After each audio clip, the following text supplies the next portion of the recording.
The wind swept low along the gray horizon, where sky and sea melted into one. No boundary, no direction. Winter on the Alaskan coast didn't roar the way people often imagined. It was colder than that, quieter, and dangerous in a way that didn't scream, but whispered, like nature itself was holding its breath. The waves weren't tall, but they were thick, heavy like slabs of steel, colliding with each other in muffled, weighty echoes. Not crashes, but a sound that hinted at something being suppressed. In the distance, chunks of drift ice scattered like the jagged teeth of a giant whale, rising white and jagged from the Black Sea. The wind didn't howl, it sliced, dragging snowflakes as fine as razors across the water's surface, stripping visibility, biting skin without a sound. A small fishing trawler pushed steadily forward. The local fishermen aboard weren't strangers to the skin-splitting cold. They had long since learned to read the language of the sea, the hue of the sky, the scent of the water, the subtle hints of something not quite right. That morning, nothing specific had signaled danger. And yet, something was off. Not the waves, not the ice, but the silence. For 2 full hours, not a single gull had flown overhead. No signs of surfacing fish, no oil slicks, no odd ripples, just the sputter of the old diesel engine and the creaking wood beneath their boots. The lead fisherman, Axel, a man who had spent a lifetime on these waters, narrowed his eyes. "There's something in the water," he muttered, gaze locked on the sea ahead. The temperature hovered at -14 degrees Celsius, but with the wind and humidity, it felt far worse. Every breath turned instantly to vapor and vanished. Even gloved fingers trembled, stiff from the cold. Above them, the sky had forgotten what blue looked like. Everything shimmered in a dull silver, reflected by the soft, unbreaking rhythm of the waves. Lars, a young crew member still wiping frost from the hull, suddenly stopped. "Guys, look!" Off the bow, a few hundred meters ahead, something bobbed between ice floes. Small, dark, uneven. It wasn't drifting like the other debris. It was moving, against the current. No one said a word. The air thickened, like something invisible had gripped the moment by the throat. As if they were all waiting for an answer they didn't want to hear. They didn't know. That in the coldest edge of the ocean, where life was rare and mercy even rarer. Something was swimming upstream. At first they thought it was driftwood, maybe torn from some cargo ship, but it didn't float aimlessly. It rose and sank and rose again, as if battling every pound of icy water pressing in from all sides. Axel squinted. Instinct over decades told him one thing. That's no floating scrap. He signaled Lars to ease the engine. The boat groaned to a slower pace, nudging through thick waves. The bow listed slightly to the left. The wind slapped across their faces like stone, but none of them flinched. All eyes stayed locked on that shape in the sea. "That can't be a person, right?" Lars whispered. No one answered. Then it surfaced again, closer this time. Wedged between 2 moving blocks of ice, a low form emerged, dark like wet stone. It wasn't swimming with the fluid power of a whale or seal. It was flailing. Every movement looked like it cost a piece of its soul. Axel froze. "Binoculars, now!" When he raised them to his eyes, the world fell away. The wind still screamed, the waves still slapped against the hull, but none of it reached him. Through the lens there was only one thing. Ears, upright, a head, a curled body, trembling, and eyes that should not have been there, not in this place, not in this cold. "It's a dog," Axel whispered, not even recognizing his own voice. "There's a dog out there, swimming." No one hesitated. No one asked why. Within seconds, the crew moved, throwing ropes, prepping life vests, readying buoys, every motion precise, practiced, not just like they were rescuing a life, but like they were reaching for something sacred, because in that moment they all understood. That wasn't just an animal clinging to the world, it was a soul, refusing to let go. The boat slowly turned its bow toward the lone creature adrift in the ocean. The closer they came, the clearer the wounds appeared.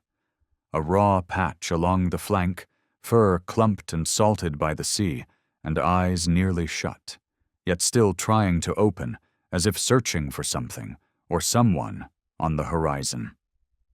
"How did it even get out here?" Lars murmured, not expecting an answer. No one spoke, because there was no answer. The only truth they knew in that moment was simple. It shouldn't have been there. No dog should have appeared in these frozen waters. No collar, no raft, no trace of any human presence. And that's exactly why they knew. It wasn't lost. It had come here. The trawler edged gently into the narrow waters between ice floes. The distance shrank to just a few dozen meters. But the closer they got, the heavier the silence became. What they were witnessing wasn't a creature in panic. It was a body, nearing the edge of life. The dog wasn't swimming in a line.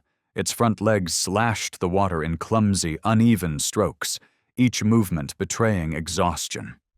It had gone too far, too long. With every lift of its head, its chest convulsed as wind slammed into its face. Salt water frozen to its coat had turned to glassy crust, its eyes locked on them, unblinking, because if it closed them now, it might not open them again. "Cut the engine," Axel ordered quietly. "Don't scare it. It's already at its limit." A lifebuoy, tethered with a rope, was released and drifted slowly toward the dog. But it didn't grab hold. There was no instinct left to act. Instead, the dog slowed, as if measuring the distance between each breath, between rising and sinking, as if bargaining with fate. Lars leaned over the rail, arm extended. "Come on, buddy. This way. Come on." The dog lifted its head once more. In that instant, something flickered, faint and fragile, in its eyes. A twitch of an ear, then it turned, sluggishly, toward the lifebuoy. Not with strength, but with a dim belief that maybe, just maybe, it no longer had to swim. As it neared, a crewman pulled the rope in. The dog allowed its body to slip into the ring without resistance. No thrashing, no fear. It surrendered quietly, like a soldier who had reached the end of the battlefield. When they finally hauled the dog aboard, the scent of salt, ice, and old blood rose in the air. Its legs trembled, body convulsing with shallow shivers. But it didn't growl. It didn't bark. It just lay there, chest heaving, breath by breath, caught between cold and collapse. "Malinois," one of the sailors whispered. "That's a Malinois. Military dog." Axel looked down at the figure curled beneath him, emaciated, but the muscle lines still showed beneath the soaked fur. On its back leg, a deep scar, stitched once, long ago with sterile military thread. No one said anything else. No one asked. Because the way this dog had fought the current, the way it had refused to give in, even with no voice calling it back, no one waiting, said more than words ever could.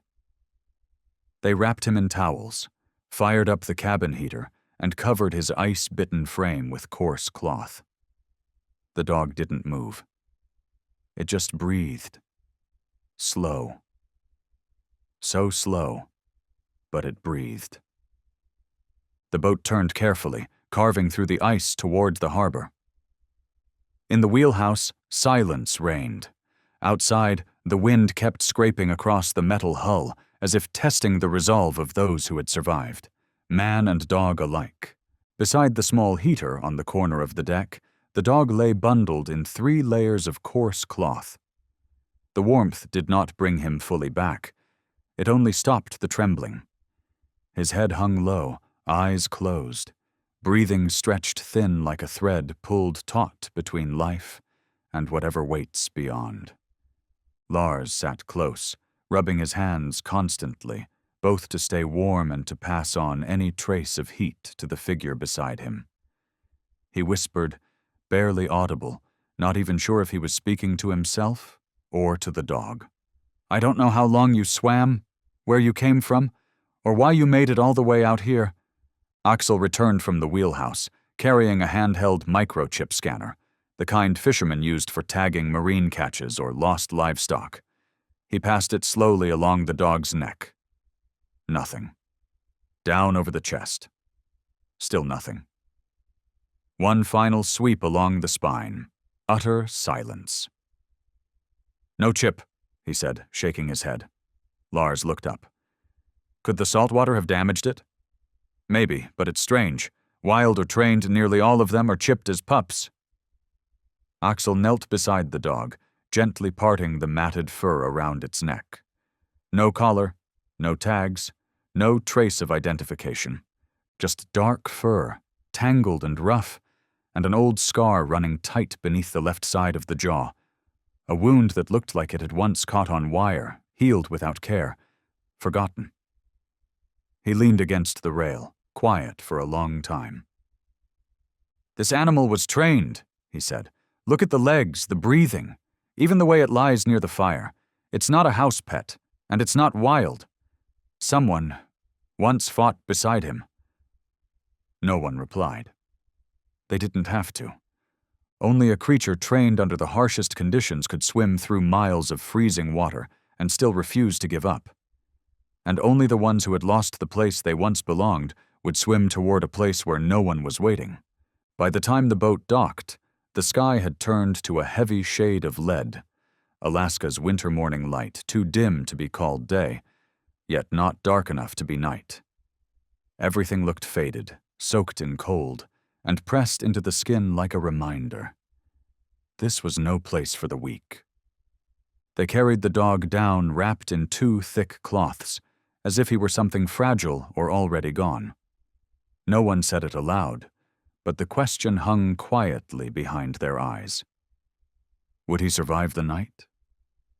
The town's animal rescue center was nothing more than a prefab cabin tucked beside the boatyard. No isolation chamber, no modern equipment. Just a few heating lamps, a bin of warm water, a wooden table, and hands that still shook from the cold, but were ready to do whatever they could. There were no forms to fill, no medical history, no name asked. They just tried to keep him warm. For him, for hope, and for themselves. As one of the young volunteers laid the final towel over the swollen back leg, she leaned in close to listen. No whimpering, no sharp breath, just a presence, thin and quiet as ash that has yet to scatter. "Has he made any sound?" the girl asked, eyes still locked on the clumps of frozen fur. Axel stood in the doorway and exhaled.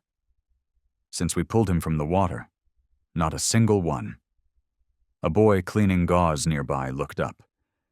"It's like a voice no one answered." The words stopped everyone.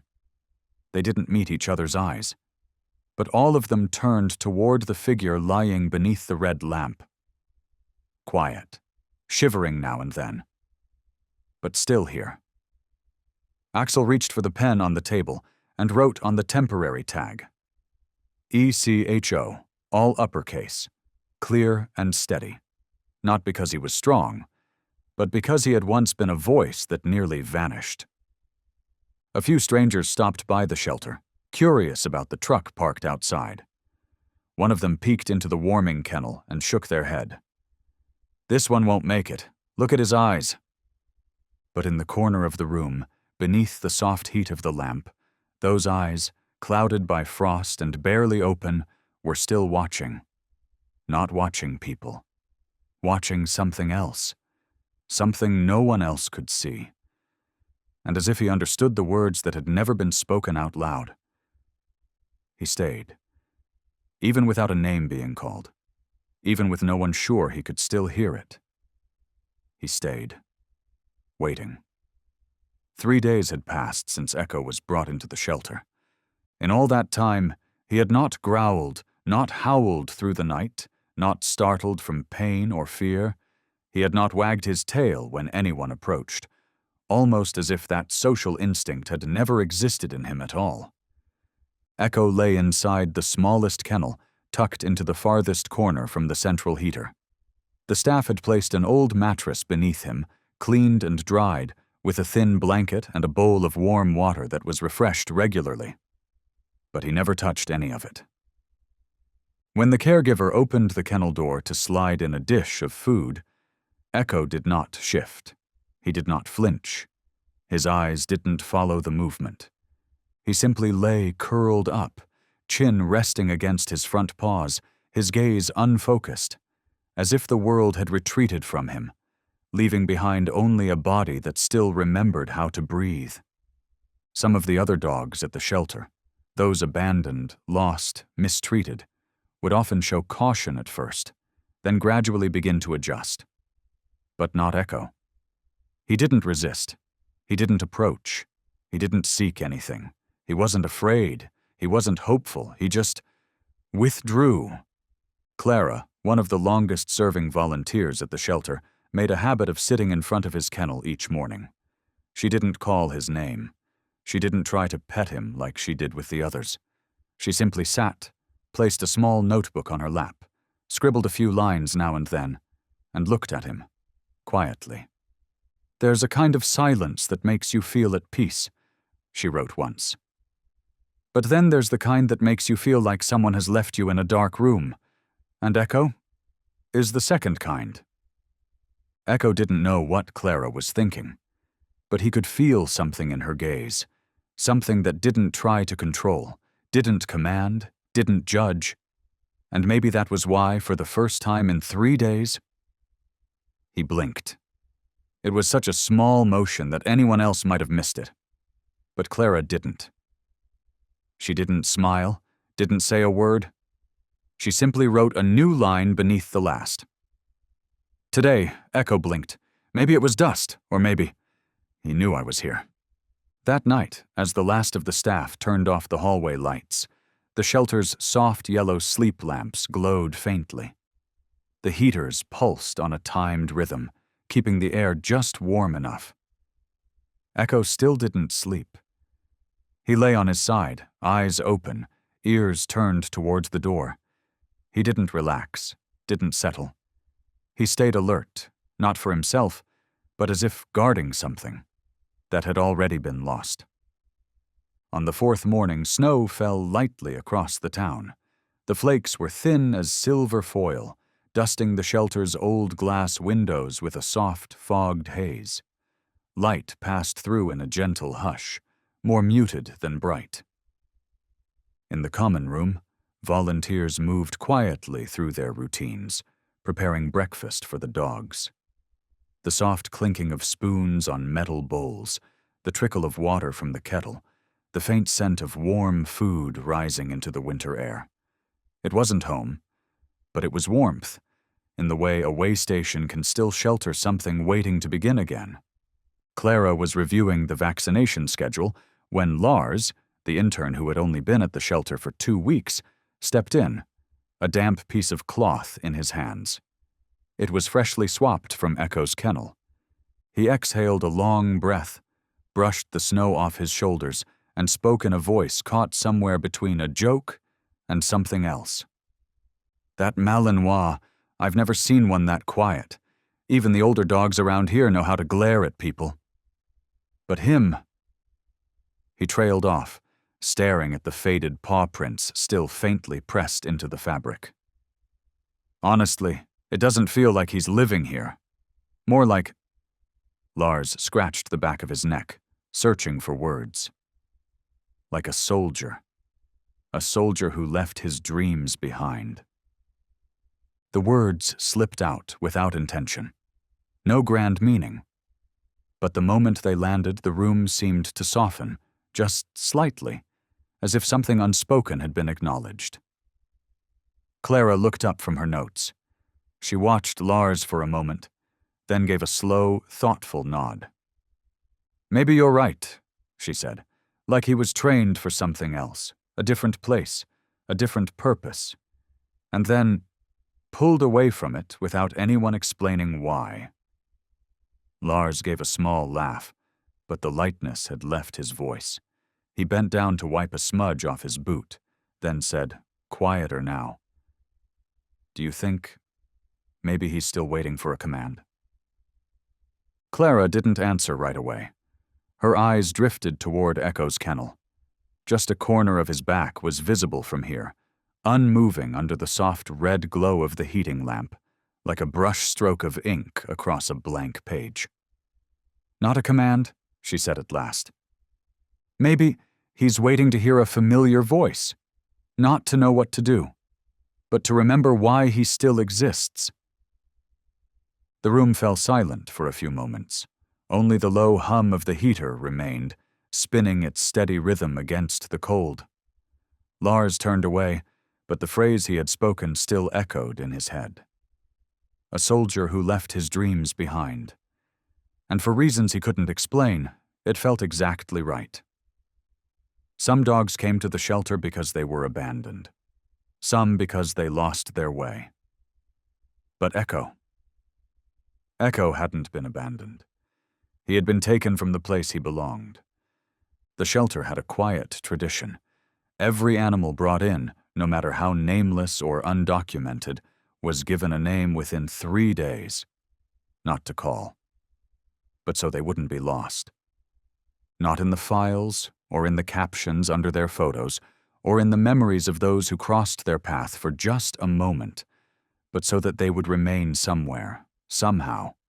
On the 3rd day, Clara filled out the small blue tag hanging on the front of the kennel. The box labeled temporary name was still blank. Her pen hovered, unsure. "What should we call him?"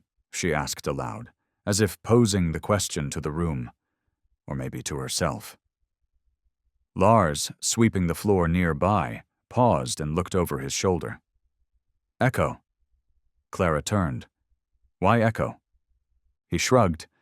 "Because he doesn't make a sound, but people still stop when they see him.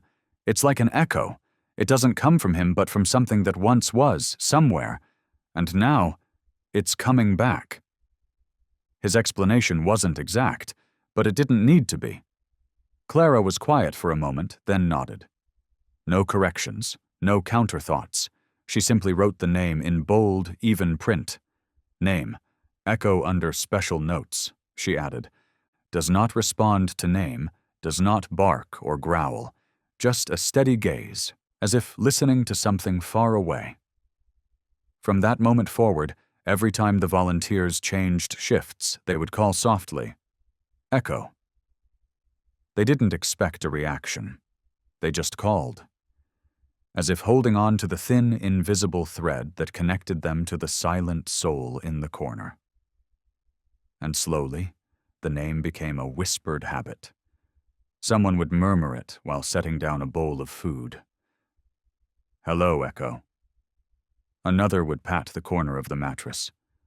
"Sleep well, Echo." Even though the dog didn't stir, didn't breathe deeper, didn't so much as twitch a single hair, the name remained. Like a quiet promise spoken without sound. "We won't let you drift away again." Sometimes, the most important things never need to be said aloud, and sometimes the things forgotten only need a gentle name to find their way back. Echo didn't respond when he heard his name. But on the evening of the 5th day, Clara sat beside his kennel, reading as she did every night. And when she murmured, almost unconsciously, "Rest now, Echo," she saw his ears move, just slightly. Not enough to be called a reaction, but enough for Clara to pause mid-turn of the page, glance over, and smile, needing nothing more. On the 6th night, the shelter lights were turned off earlier than usual. The snow fell heavier now, blanketing the windows in a film of soft white, turning the entire room into something suspended. Without time, without season, without presence. Echo still lay in the same position, head tucked close to his front paws. His back curled as if shielding something. No movement. No deep breaths. But inside him, something had begun to stir. No one knows for certain whether dogs dream. But that night, Echo trembled, not from cold. His eyes stayed closed, but the muscles in his face twitched softly, as if chasing a blurred image. His ears lifted, inch by inch, toward sounds not born of this world, and in that haze, memory began to bleed through, not in waves but in drops. First, the voices, sharp, commanding, crisp with discipline. Go. Back. Wait for signal. Echo, heel. Echo, stay. Then the thudding of boots on hard-packed ground, blending into the distant chop of helicopter blades slicing the sky.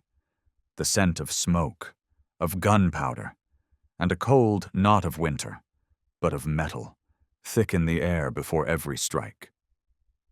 Then came the explosion. No clear source, no visible target, just a blade of white light tearing through darkness, cutting the world into floating fragments. In the dream, Echo did not bark. He didn't flee. He didn't fight. He stood there at the center of chaos, ears folded back, eyes wide, his entire body shaking, not from fear but from holding position, because the order had not been lifted. And then the voices began to fade. Each familiar tone vanished into the blankness. All that remained was the sizzle of burning circuits, the clatter of steel collapsing, and the silence that followed, heavy as a handful of dirt pressed into memory. Outside the dream, Echo's body curled tighter. One leg kicked slightly in a reflexive jerk, but he did not wake. He only tilted his head and exhaled, just once. A breath so faint it barely disturbed the air. No sound, no witness.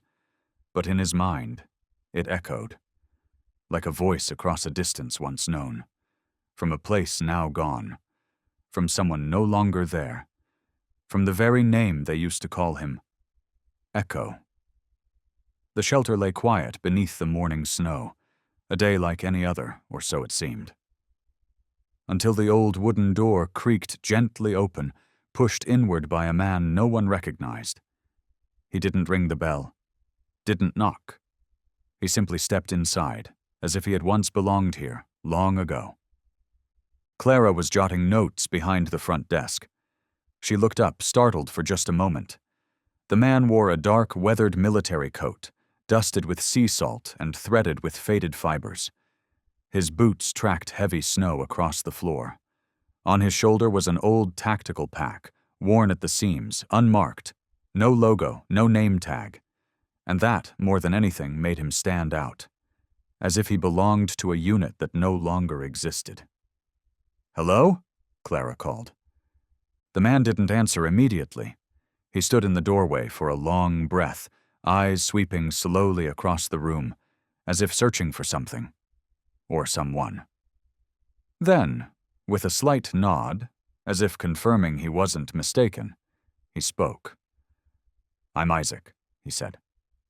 His voice was low, rough, like sea wind against old wood. Isaac Cole.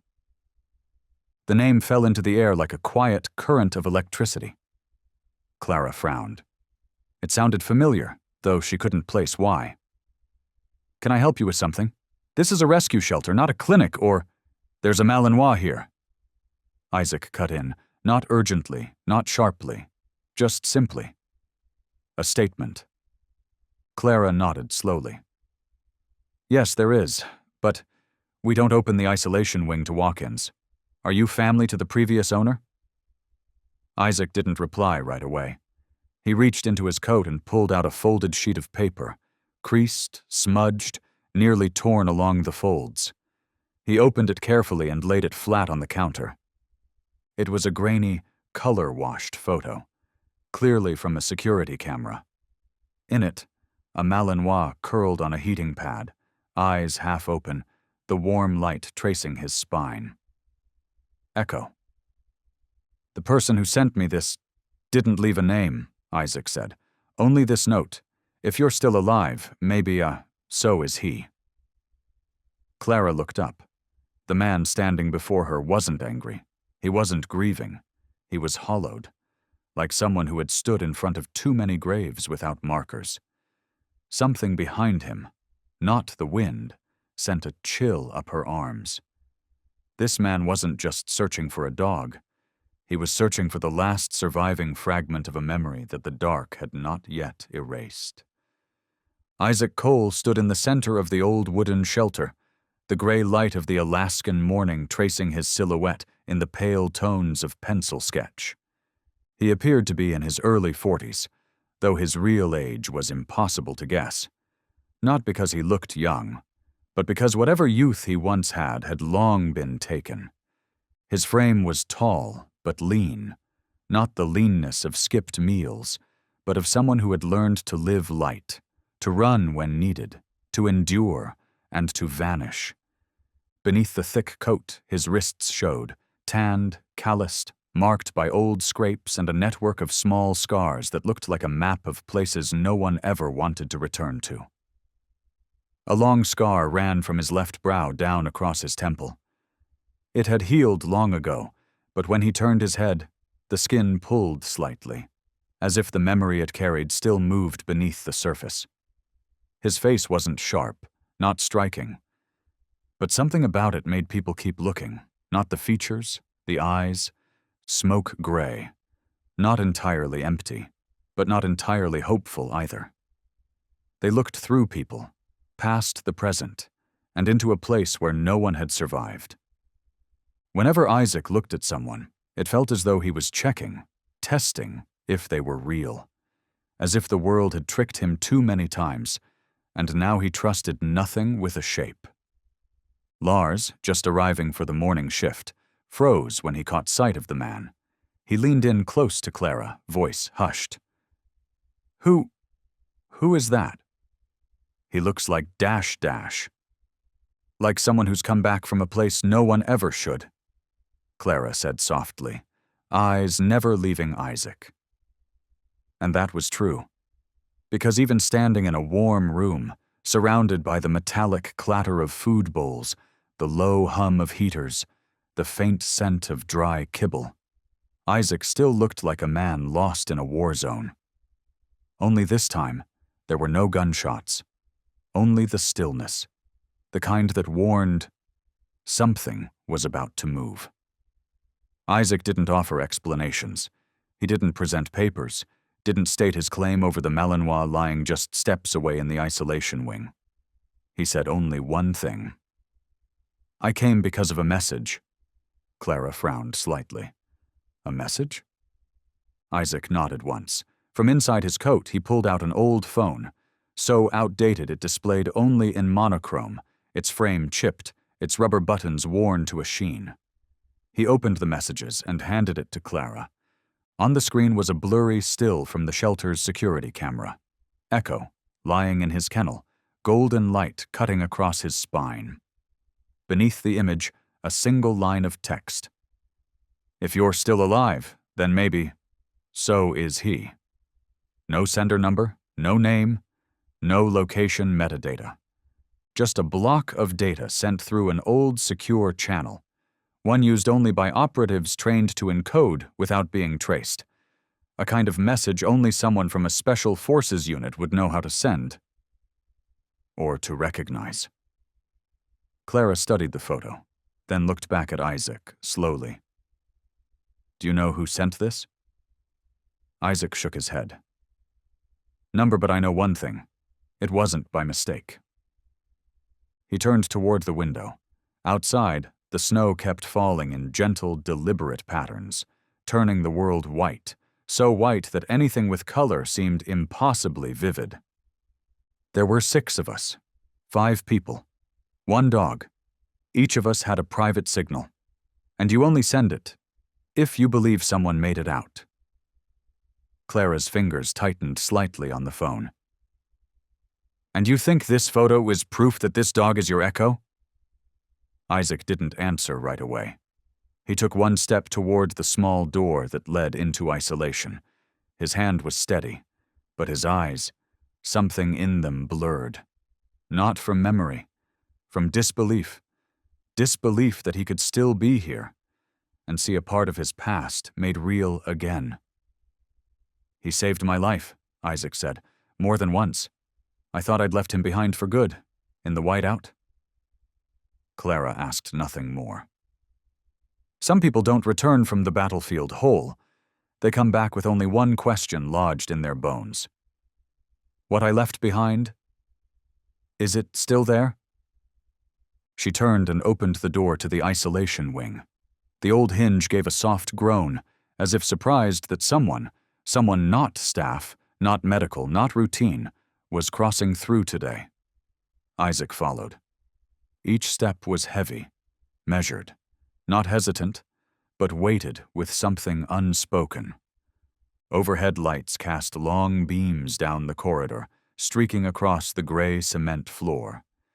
In the hush of the kennel wing, Isaac's boots echoed against the silence, like a memory announcing itself before it had a name. Clara pointed to the farthest corner. "Number 7. Since the day we brought him in, he hasn't reacted to any voice, doesn't bark, won't eat while being watched, doesn't stand, doesn't turn, just lies there." Isaac didn't speak.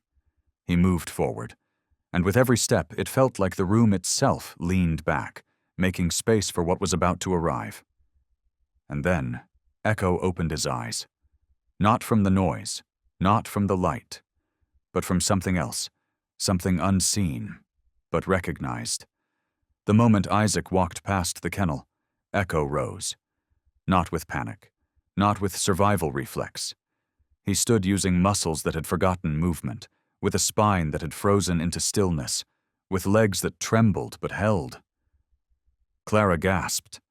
Lars, who had been cleaning a kennel nearby, dropped his water bucket with a loud clang. Echo, the dog they had only known curled into himself like a stone, was now standing. Tall, steady, facing the man. No one gave a command. No one called a name. No hand waved, no whistle sounded, no treat was offered. Something had simply returned, and Echo felt it.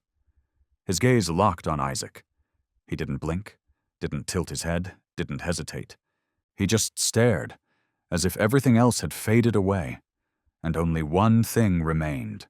One single point to hold on to. The man who had once spoken the final command, in the final moment, at a place where no exits remained. Clara turned to Isaac, her voice soft, afraid to disturb whatever this was. "He's never stood up like that. Not once since he arrived." Isaac didn't answer. He didn't even look at her. He took a step closer, and Echo, still silent, leaned forward ever so slightly, as if waiting for a signal that didn't need sound. Isaac stood still. His hands hung by his sides. He didn't lift them, didn't speak. He didn't fall back into training gestures, because he understood. If anything still tethered this dog to the world, it wasn't a command. Echo didn't rush. He remained in the kennel for a few seconds longer, watching, not to confirm, but to make sure this wasn't some familiar illusion, another cruel trick played by memory. Or was it real? Had he truly come back? A breath, long, low, then Echo moved, not fast, not eager. Each step was a crossing, over the threshold of pain, over the line of fear, over the space where trust had once been stripped bare. And what held the room in silence wasn't that Echo moved, it was how. He didn't scan his surroundings, didn't sniff the air, didn't check for danger. He moved toward one person, as if every survival instinct had been quieted by something deeper. Memory. Clara gripped the edge of the counter, her chest tightened with emotion. Lars, who always filmed recovery milestones with his phone, forgot to reach for it. No one moved, because they all understood. This wasn't a moment for people to interfere. Echo stopped just one step away from Isaac. His amber eyes lifted. There was no bark, no sound, just the smallest tilt of his head, like a question spoken without voice. "Are you still... you?" Isaac knelt, both knees to the floor, one hand braced on the ground for balance. The other stayed close to his chest, bare, trembling slightly. "Echo," he whispered, not like calling a dog, but like summoning a part of himself. Echo didn't wait. He took the final step and pressed his head into the space between Isaac's arms, curled his body inward, like a child finding shelter after the storm. No whimper, no scratching, no shifting, just stillness and presence.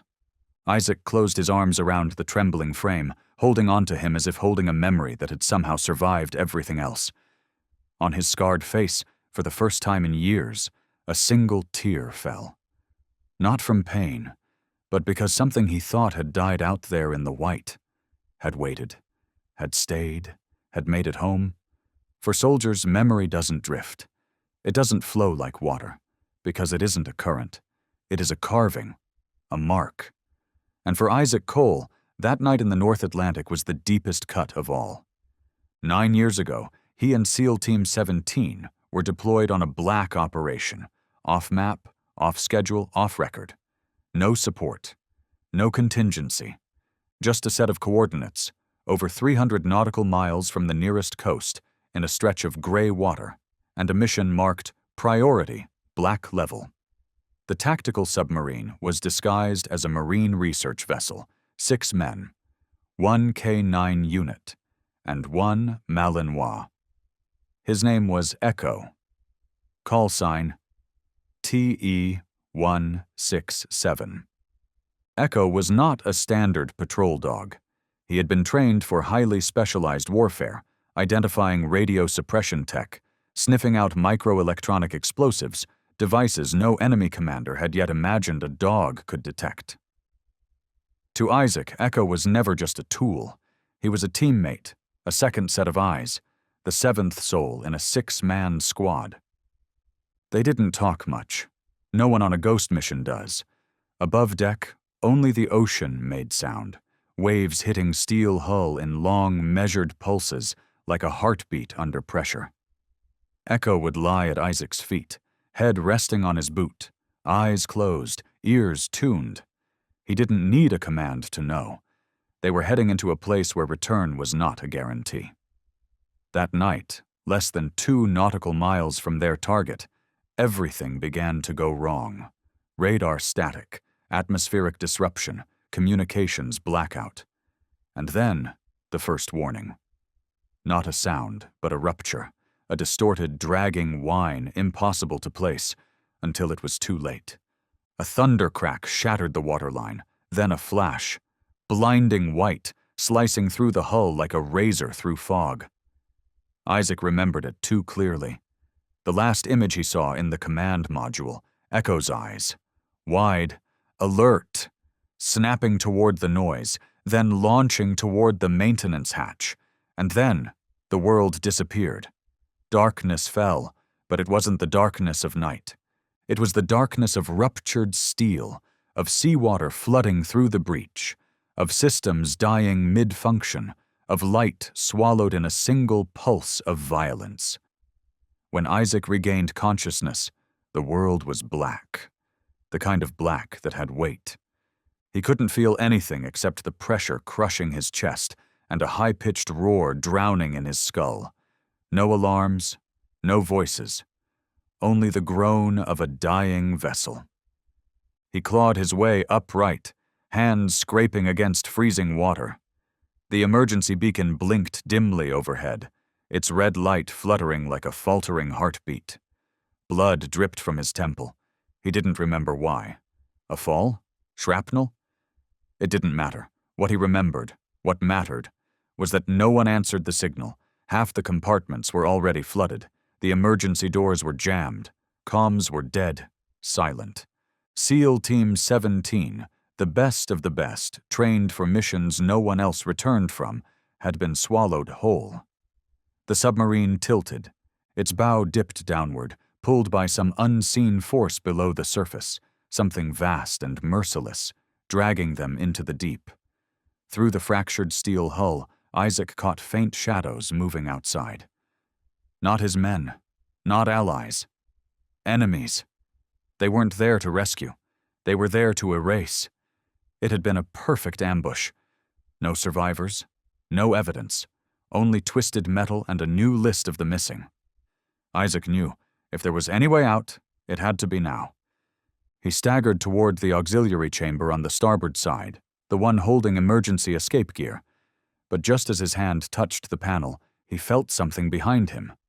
Not a person. Not a current. A breath. A soft touch against the back of his leg. And then eyes. Amber eyes, glowing in the dark. Echo. He hadn't left. He hadn't barked. He had simply stayed, at Isaac's side, waiting for a command, as he always had. Isaac couldn't remember exactly how they made it out. He remembered only flashes, the last light pouring through the emergency hatch, searing like a blade through the sea, and Echo lunging forward into it, then impact, collapse, silence, and nothing more. Isaac had been trained to operate under weightlessness, oxygen deprivation, neural trauma, psychological fracture, but he had never imagined he'd survive because of a dog. Not because of an oxygen tank. Not because of a rescue team. Because of Echo. In the chaos of the ruptured hull, while water surged through the narrowing compartments and steel groaned under its own death, Echo had been the only one who didn't panic. He hadn't barked, hadn't whimpered. He had simply moved, carefully, toward Isaac, who lay crumpled beside the emergency release lever, barely conscious, too disoriented to reach for it. Isaac remembered the feeling, a single tooth catching the fabric of his sleeve. A gentle pull.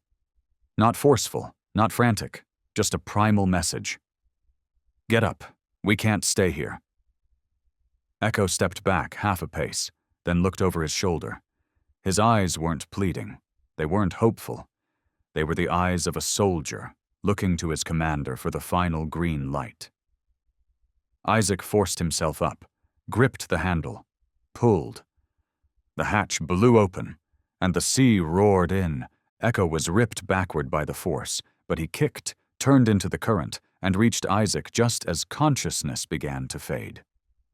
In the waterlogged darkness, he felt it. A fur-covered body pressed against his chest, keeping him afloat, guiding him toward the surface. No sound. No resistance.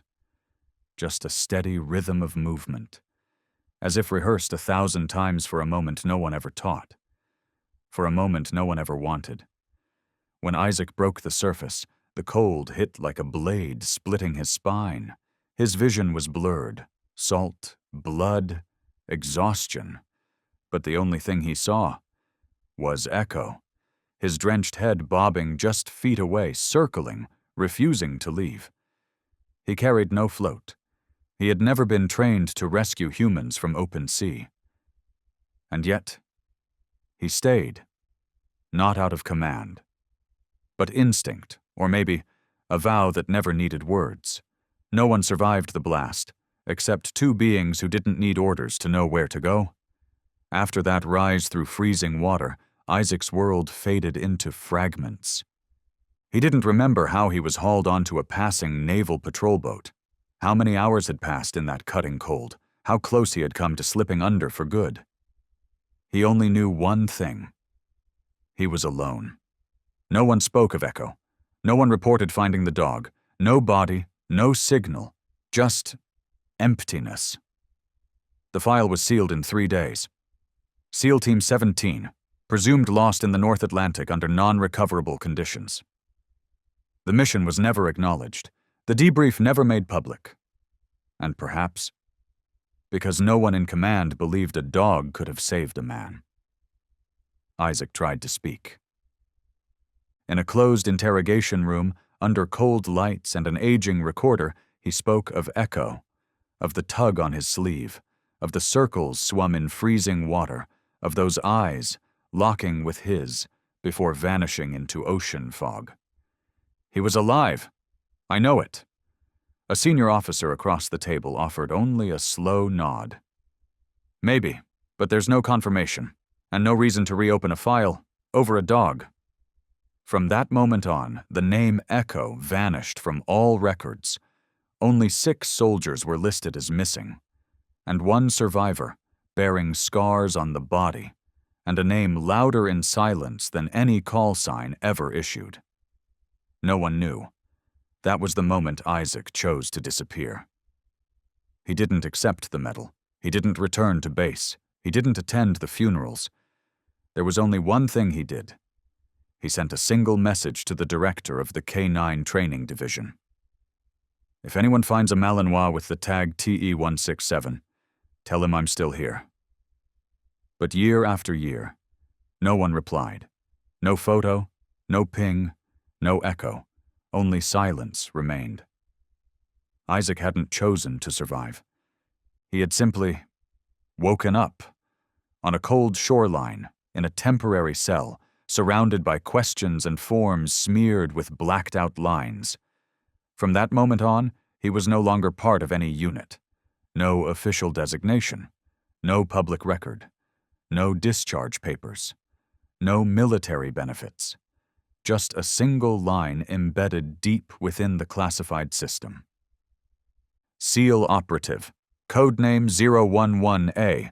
Psychological status unknown. Recommend removal from active force. Isaac didn't protest. He didn't ask to stay. He simply walked out of the recovery facility one gray morning, before the sun had even climbed over the frost-bitten tree line. No one saw him off. No one needed to, because the only being he had ever truly hoped to see again was gone. He settled in a quiet coastal town near the northern bays of Oregon, picked up odd jobs, fixing engines, scrubbing boat decks, occasionally driving long-haul trucks for humanitarian supply chains. No one knew he had once been special operations. No one asked. Because there was something in Isaac, a kind of silence that people respected, or perhaps feared. As if words might widen the cracks they could already sense in him. At night he would sit on the deck of an old, rotting boat, listening to the waves hit the weather-worn hull and imagining the sound he had lost. Not gunfire, not shouting, not even a name, but a breath, a quiet shift in the dark, a pair of eyes that kept watching him steadily, even when he no longer believed he deserved to be seen. 9 years. Isaac lived like that, not waiting, but not letting go either. He still kept the paracord collar, the one with tag TE167, Echo's first official issue. He had buried it beneath the sand once, then dug it back up, hung it on a wall, then locked it inside a wooden box, as if his heart couldn't decide whether to keep it as a promise or to release it like a death no one would confirm. And then, one day in March, a message appeared. Anonymous, just one line, just one photo. And in that moment, everything inside him, everything long cooled to the texture of ash, trembled, not from hope, but from an echo. In the small office tucked behind the shelter, the glow of the computer screen painted Clara's face in a tense wash of light. Beside her, an old microchip scanner sat humming softly, a piece of equipment they used only a few times a year, usually for strays transferred from other towns. Echo lay still on the padded mat. No resistance, no tremble, only silence, as if he too understood that this wasn't a medical checkup. This was a question of belonging. Isaac sat nearby, his hands clenched tightly together, fingertips pressing deep into his palms. No one spoke. Then, a soft beep as the scanner passed over Echo's neck. Clara glanced at the screen. A string of numbers blinked into view, fragmented, incomplete, corrupted, the last 4 digits unreadable, TE16 and then static. "Try again," Isaac said, voice low, frayed. Clara ran the scan 3 more times. Same result. "The chip's too old," she murmured. "Or maybe it was damaged. Trauma, seawater, long exposure." Isaac bowed his head into his hands, not disappointed. Just drained. Because he knew. In a system built on codes, a partial ID meant only one thing: a soul without a home. They pulled up the registry for codes beginning with TE16. It matched a series of K-9 units assigned to SEAL teams between 2012 and 2015.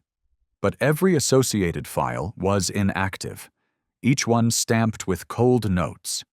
Mission concluded.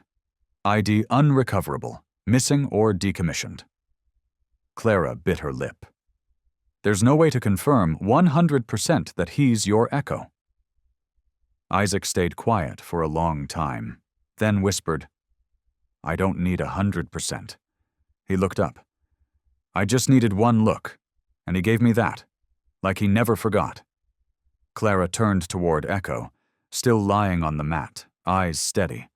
There was no pleading in his gaze, no resistance either. Just presence, like a being who never had the right to choose where he belonged. 4 days after submitting the documents, the shelter received a reply from the Department of Defense's K-9 command. There was no name, no signature, just a cold, 3-line email, bolded, final. No verified data exists for IDTE-16, no active records connected to SEAL Unit 17, no evidence this animal is property of the United States military. Clara read it again, and again. The wording wasn't incorrect, but something in the way it was written made all her efforts fall silent, like stones dropping into a dry well. Isaac stood beside her. No reaction, just staring at that final line, as if, once again, he himself had just been erased from the map. Again. Clara tried. I can submit the medical records, biological markers, even behavioral analysis from our surveillance cams.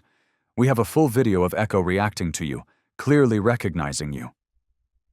Isaac cut her off. His voice was soft, like cold wind brushing across the skin. It doesn't matter. They won't reopen a file that's already sealed.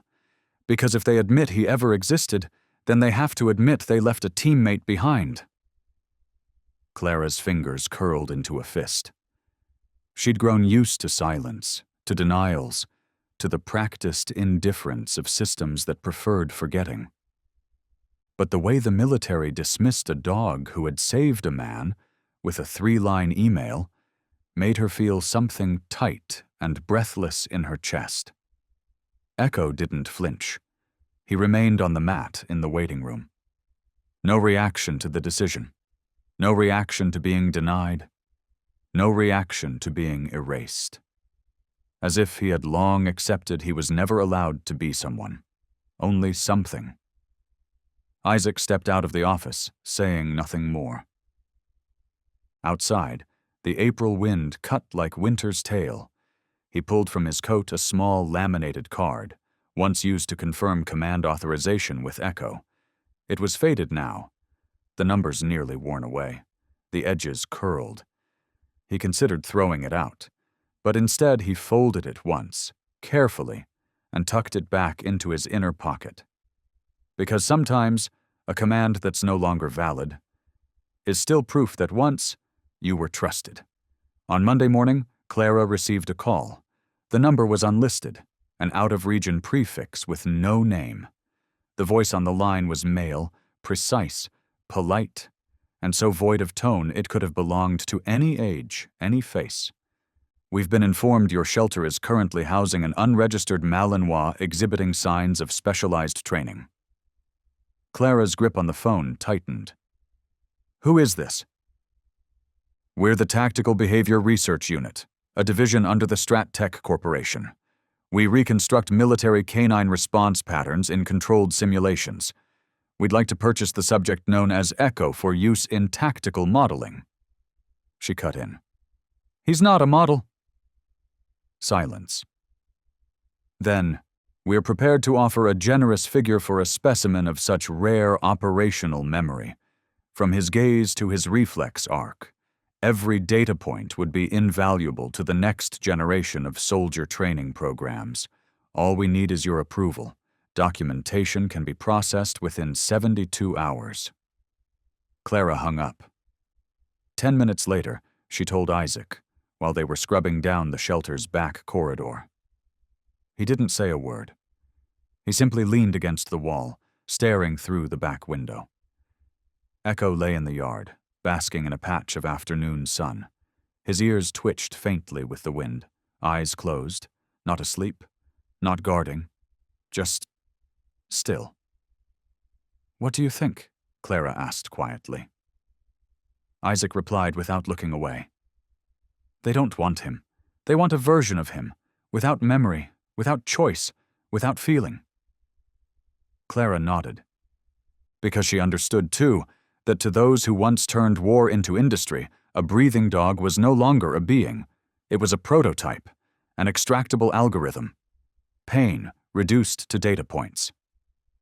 That afternoon, another email arrived, this time with an attachment, a drafted transfer of ownership contract, with a blank line already marked for the rescue center's signature. Clara printed it, placed it on the desk. Isaac looked at the page, then quietly tore it in half. Not because the price wasn't high enough, but because some things were never meant to be auctioned. Especially a soul that once risked its life to protect what humans dared to call honor. That morning, the sky was heavy, though no rain had fallen. An old warehouse, retrofitted behind a private tactical training compound nearly 50 miles from the rescue center, had been sealed shut. Thick black curtains draped every window. No signage, no press, no cameras unless cleared, no identities made public. On paper, it was labeled as a strategic roundtable for specialized security stakeholders. But everyone invited knew what it truly was. An auction, not for a dog, but for a symbol of something nearly extinct, a creature who had once fought, not from instinct, but loyalty. Chairs were arranged in a ring around a rotating wooden platform at the center of the room. The overhead lights didn't glare, but they were positioned to dramatize, to create a space where every movement was amplified by silence. Scattered throughout were men and women in black suits, dark glasses, their faces unreadable. Some came from private security firms. Some were former soldiers turned entrepreneurs. The rest, no one knew, and no one asked. No one mentioned Echo's name. Only Lot 17, male Malinois, approximately 10 years old, exhibits conditioned reflexes, suspected military history, unverified. No medical records, no service documents, only the body in question, to be displayed before a ring of strangers like merchandise intact, or not.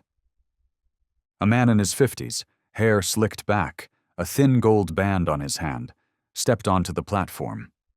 His voice wasn't loud, but it carried.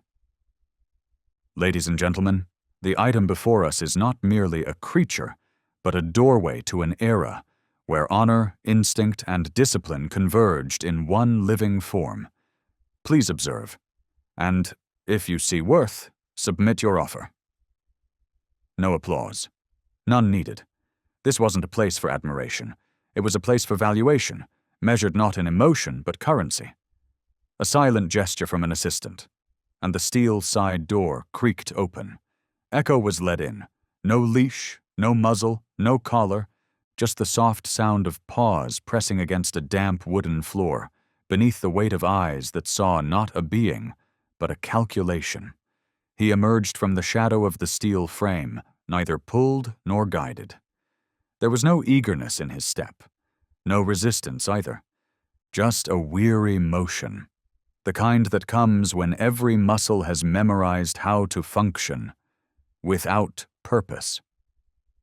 The spotlight hit him, that cold, white kind of light, the kind they use in labs, or on stages where machines are unveiled. It wasn't to honor, it was to expose. Under that light, nothing could hide. The fur on Echo's left flank had thinned, entire patches missing, revealing pale gray skin etched with a topography of raised scars like a torn battlefield map. A long, crooked stitch ran from his shoulder blade down along his spine, crude and misaligned, the kind done in an emergency without anesthesia. His front claws were worn down to the quick, the telltale sign of a dog who had either run too long on unforgiving surfaces or had been confined so tightly for so long that pacing was all he could do to remember he still existed. His right eye was clouded, not from age, but from untreated nerve damage, a silent injury left to fester in the dark. But above all, Echo did not bark. He did not growl. He made no effort to be seen. He stood at the center of the room like a creature no longer expected to react. Only to remain. In those first seconds, the room was silent. Not the silence of reverence, but of confusion. Then, the first sounds broke through. Laughter, not loud, not crass, but soft, under-the-breath chuckles from throats belonging to people with crossed legs and number paddles balanced on their knees. What is this? A retired mutt? Can't tell if that's a working dog or a taxidermy experiment. Thought this was an auction, not a veterinary clearance sale. Is it even alive? A woman in a gray blazer lifted her glasses slightly, inspecting him. No barking. Good for simulation footage, but no reaction? Might as well be a statue. Echo stood unmoving, didn't lower his head, didn't make eye contact, as if that light couldn't penetrate the stillness that had frozen inside him years ago. From the last row, Isaac gripped his paddle. His face showed nothing, but something sharp twisted in his chest, not because they couldn't see Echo's worth, but because they believed they had the right to price him, because he no longer knew how to resist. The auctioneer returned to the platform. His tone remained composed, as if describing a slightly damaged antique. A male Malinois, estimated weight 28 kilograms, subdued responses, not proactive, but retains observational awareness. Unfit for active combat training.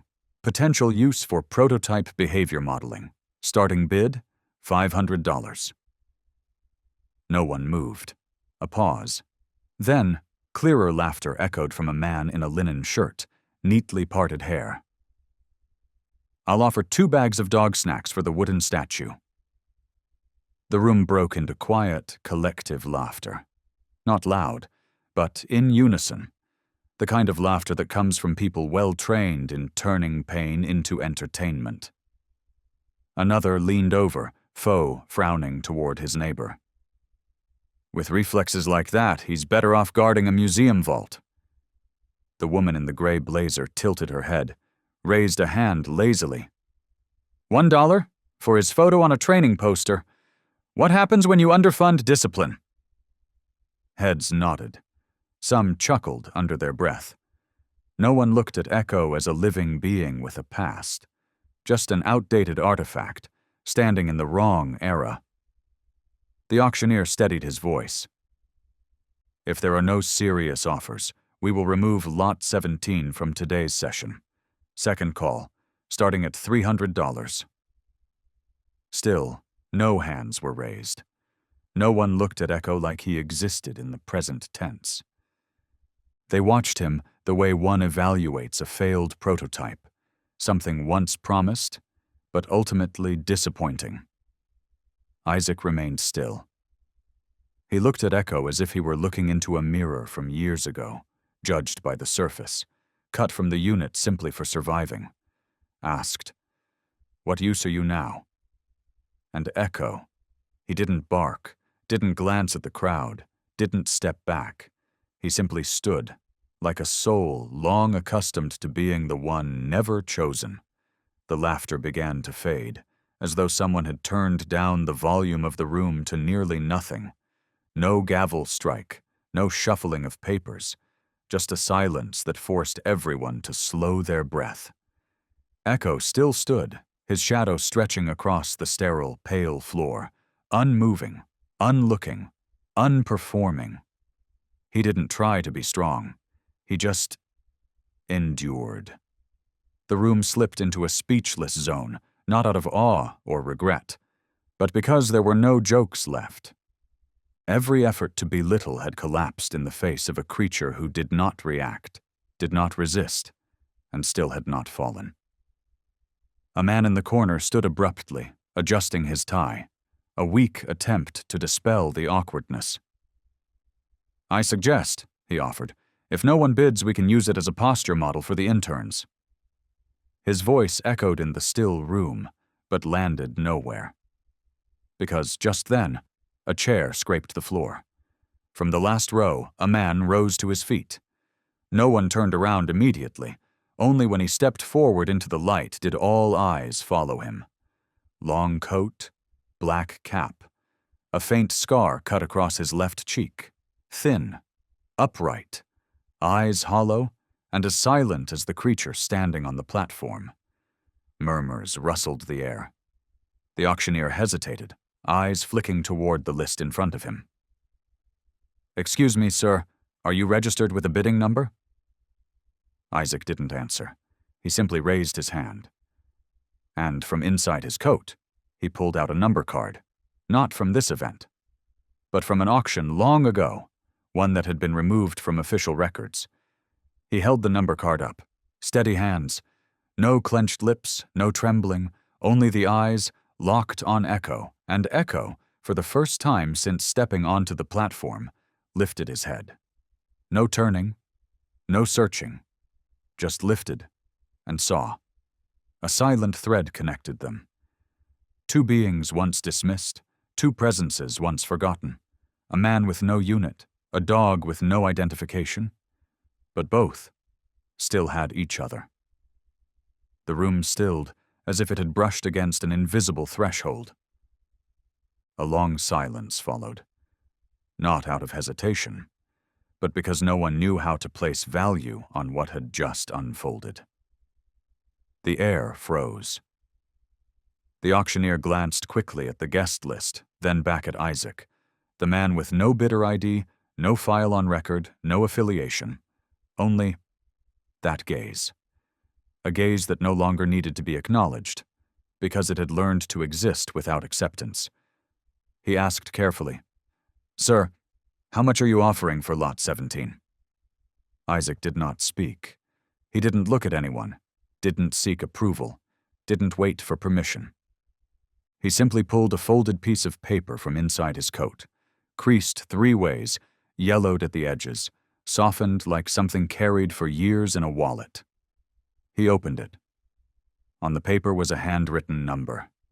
10,000. Not printed, not typed, but his own handwriting, rough, slanted, and unwavering. The auctioneer froze. A few scoffs echoed. "You're joking. 10 grand for a broken dog?" Another voice chimed in, smirking. "I don't know what history they share, but reliving memories shouldn't cost that much." Isaac raised his head. For the first time, he looked around. His voice wasn't loud. It didn't rise, but it struck like rusted steel scraping through silence. "I'm not buying a dog. I'm reclaiming what people have forgotten how to see." The auctioneer stammered. We need proper verification." Isaac reached into his inner pocket and retrieved a small bundle. Inside, a faded military ID card, no longer in service, and a looped piece of cord, once tied to Echo's collar during training. He placed them on the table. "He doesn't belong to any of you, and if I must, I'll pay with the rest of my life, not to own him, but to protect him." A man in the back quietly put his pen down. No one said another word, because in that silence, Echo stepped off the platform. No one called him. No command was given. He walked toward Isaac, each step slow but certain, as if moving through 1,000 days of being left behind. And when he reached him, he didn't nuzzle, didn't lick his hand, didn't wag his tail. He sat, right beside him, back straight, still, like a soldier who had never been allowed to lift his head, now finding the place he could finally belong. The auctioneer swallowed hard. The room, silent, as if it had never known mockery. Only one thing remained. A value now defined, not by price, but by dignity. And the name Echo, spoken at last after all these years, did not return like a fading echo. It rang out like a bell awakened. The room was still lit. The light still shone down on the old wooden stage like every other auction. But no one looked at the auctioneer anymore. No one glanced at the price list. Every eye, now, was fixed on Echo. He stood there, 4 paws grounded, neck neither bowed nor raised, ears upright, unmoving, eyes wide open, but not searching, just seeing. Directly, deeply, unblinking, and the only person within that gaze was Isaac. No one in the room understood exactly what was happening, but everyone felt it. This was not the look of an animal searching for an owner. It was not a conditioned reflex. It was the gaze of a soul, finally recognizing where it once belonged. Someone instinctively lifted a phone to take a picture, then stopped. Not because of rules, but because the moment felt too real, too fragile, and to capture it with a lens suddenly felt crude. Echo still didn't bark, not a whimper, not an eager wag of the tail, only his gaze. Locked onto Isaac, as if every storm, every lost year, every ruin they had survived was nothing but dust covering a bond that had never truly broken.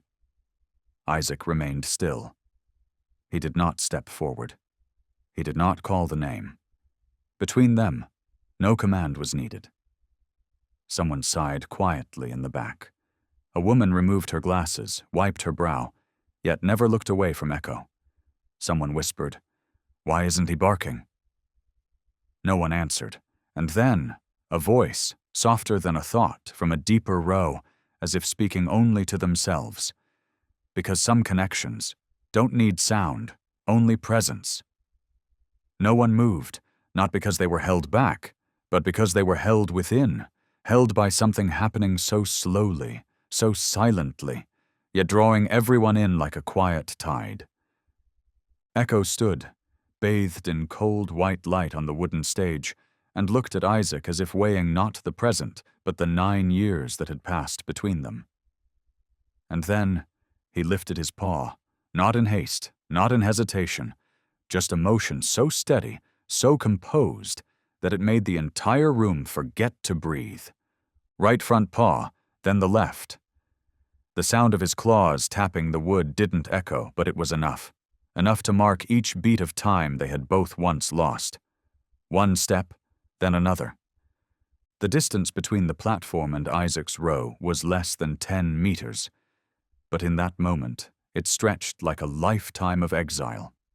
A man in a suit on the left shifted slightly in his seat, but didn't dare speak. The woman to the right, the one who had laughed at Echo earlier, was now silent, her hands clutched tightly in her lap. Echo didn't look at them. He didn't care for glances, or trembling hands, or the shallow breaths being quietly held. He only knew, up ahead, there was a man who had never called his name, and yet he remembered, who had never given a command, and yet he still wanted to walk toward him. The floor shifted beneath him, from old wood to cold concrete, but Echo didn't pause.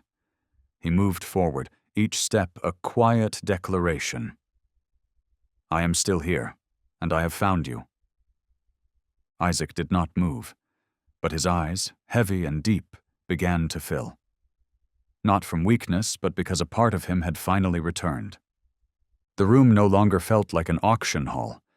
It had become a witness to something beyond logic, beyond conditioning, beyond the concept of ownership.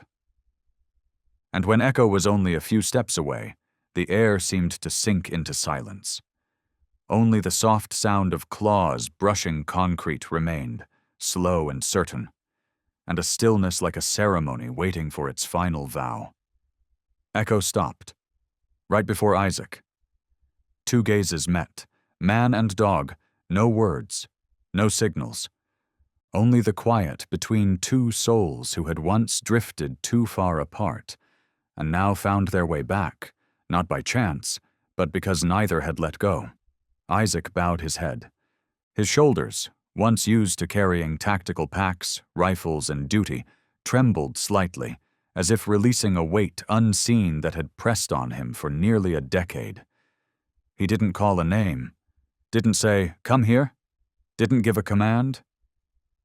He simply knelt down, both knees touching the cold, bare floor, not as a gesture of possession, but one of respect, a wordless apology, a vow. "This time I'm staying." Echo didn't need permission, didn't need comfort. He stepped forward half a pace and gently pressed his head against Isaac's chest, not in urgency, not in frenzy, just close enough to hear a heart beat, just close enough to recognize the scent that hadn't faded, despite everything else that had. Isaac froze for a second. Then his arms that once held on to life through war, wrapped around a creature trembling as softly as wind. His chest began to shake, not from the cold. His eyes closed, not to escape, but to remember, to hold on to this feeling, the one that had once pulled him from the edge. Echo let out a long, slow breath, not the breath of a sick dog, but the exhale of a soldier finally allowed to rest.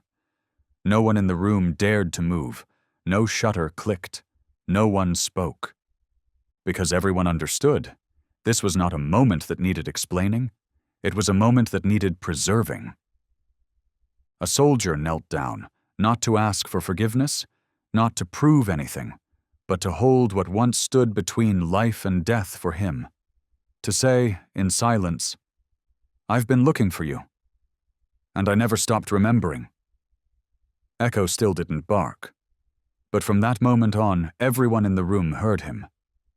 The silence spread through the hall, not the kind born of suspense, but the kind that carried weight. It pressed gently against every chest, made breathing feel intrusive, made even the smallest sound feel like a threat to something sacred. Isaac remained kneeling. He didn't speak. Echo stayed pressed against him. He didn't move. No one in that room truly knew who they were. No one had been told the full story. But everyone understood. What was unfolding before them could not be catalogued. It didn't belong in a military file. It didn't belong on an auction slip. It didn't fit within ownership claims or digital identifiers. A middle-aged man, representative of a canine rehabilitation firm, slowly lowered his pen.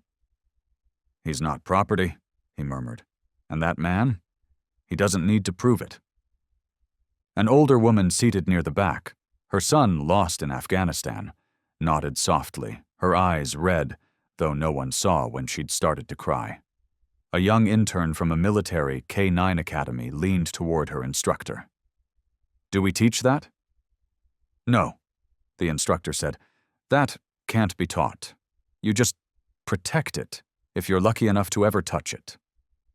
The room, a space built to measure, classify, and assign value, had become a silent cathedral where all calculation fell to dust in the presence of two souls, one man, one dog, who had once lost each other to war and now found each other again through the only force that defies quantification.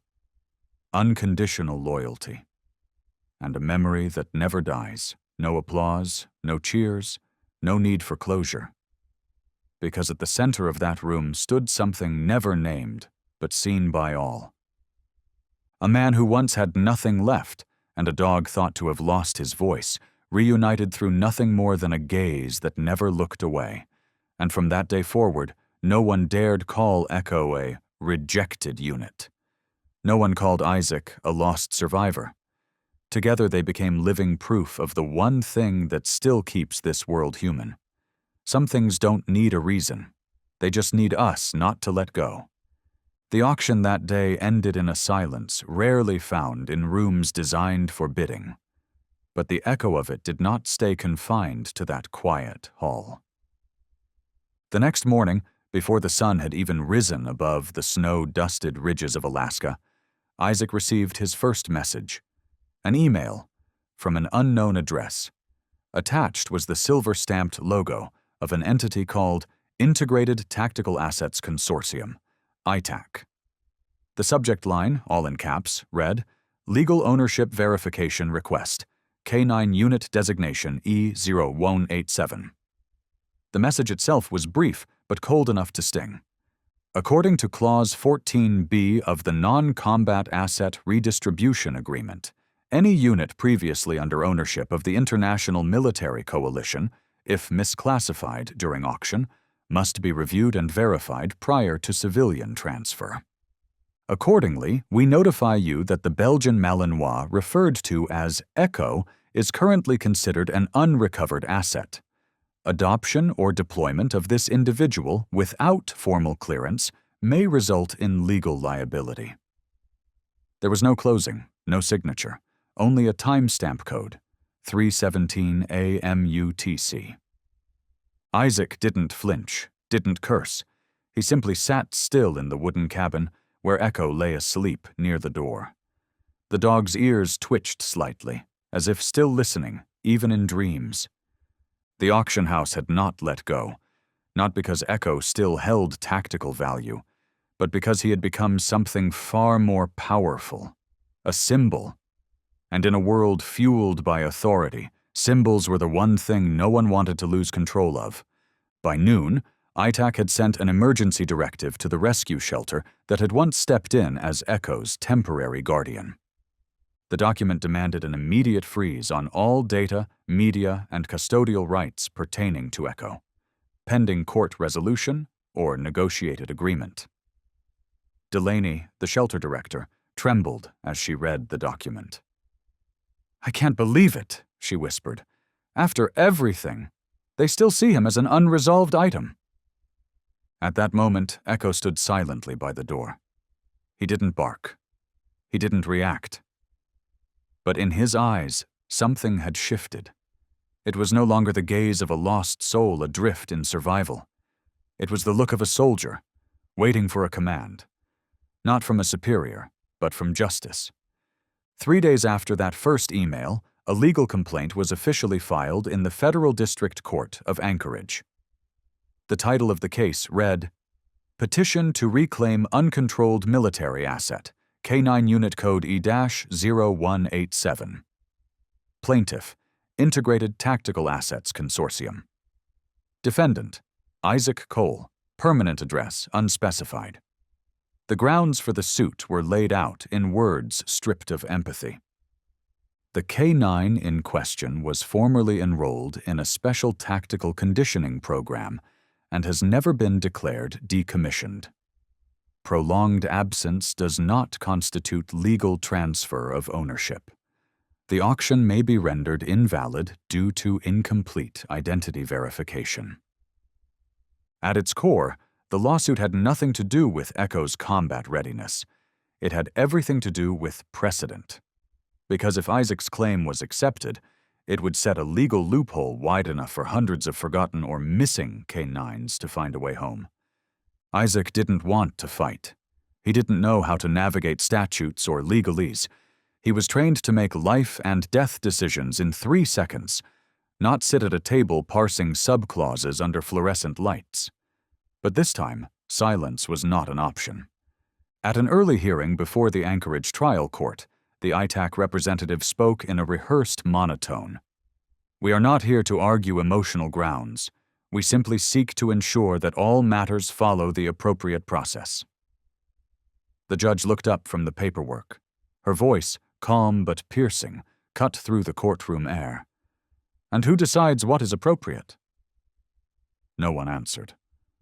Only Echo, lying beneath the defense table, his head resting gently on Isaac's boot, eyes half closed, ears alert. He didn't know what the law was, didn't understand what a courtroom meant. But he stayed, silent, still, like a living piece of evidence no plaintiff dared to acknowledge. At the back of the courtroom, a photojournalist quietly raised his camera. He captured the moment in a single frame.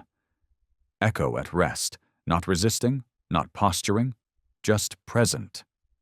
The image was shared thousands of times online under a caption that read, "They argue about ownership, but this creature, he just needs a place where he believes he won't be left behind again." Echo could not speak. could not take the stand, could not sign a single document to declare, "That man, he is my comrade." And for many, that was the greatest barrier in the battle for justice. In the eyes of the law, silence is not proof. To the auction house, emotion cannot replace paperwork. But someone remembered a camera. Just a dusty old DSLR that had been set up at the edge of the room during the auction. Not by the court, not by security, but by a young intern from a local training institute, hoping to film an unusual case with some educational value. He had no idea what he had captured. When the footage was played during the third hearing, the courtroom descended into a hush so complete it was almost reverent. The screen flickered. The image trembled slightly. No cinematic clarity. But the sound was unmistakable, or rather, its absence was. No music, no voiceover, only echo, standing alone beneath the spotlight, fur catching the light, scars visible, only Isaac, motionless below the platform. And then, movement. Echo stepped down. Not too slow, not too fast, as if crossing a battlefield of memory that only the two of them could see. When he stopped in front of Isaac, no one questioned what was unfolding. The soft lowering of the head. The quiet lean into the man's chest. The long, steady exhale, as if, finally, he could breathe as himself.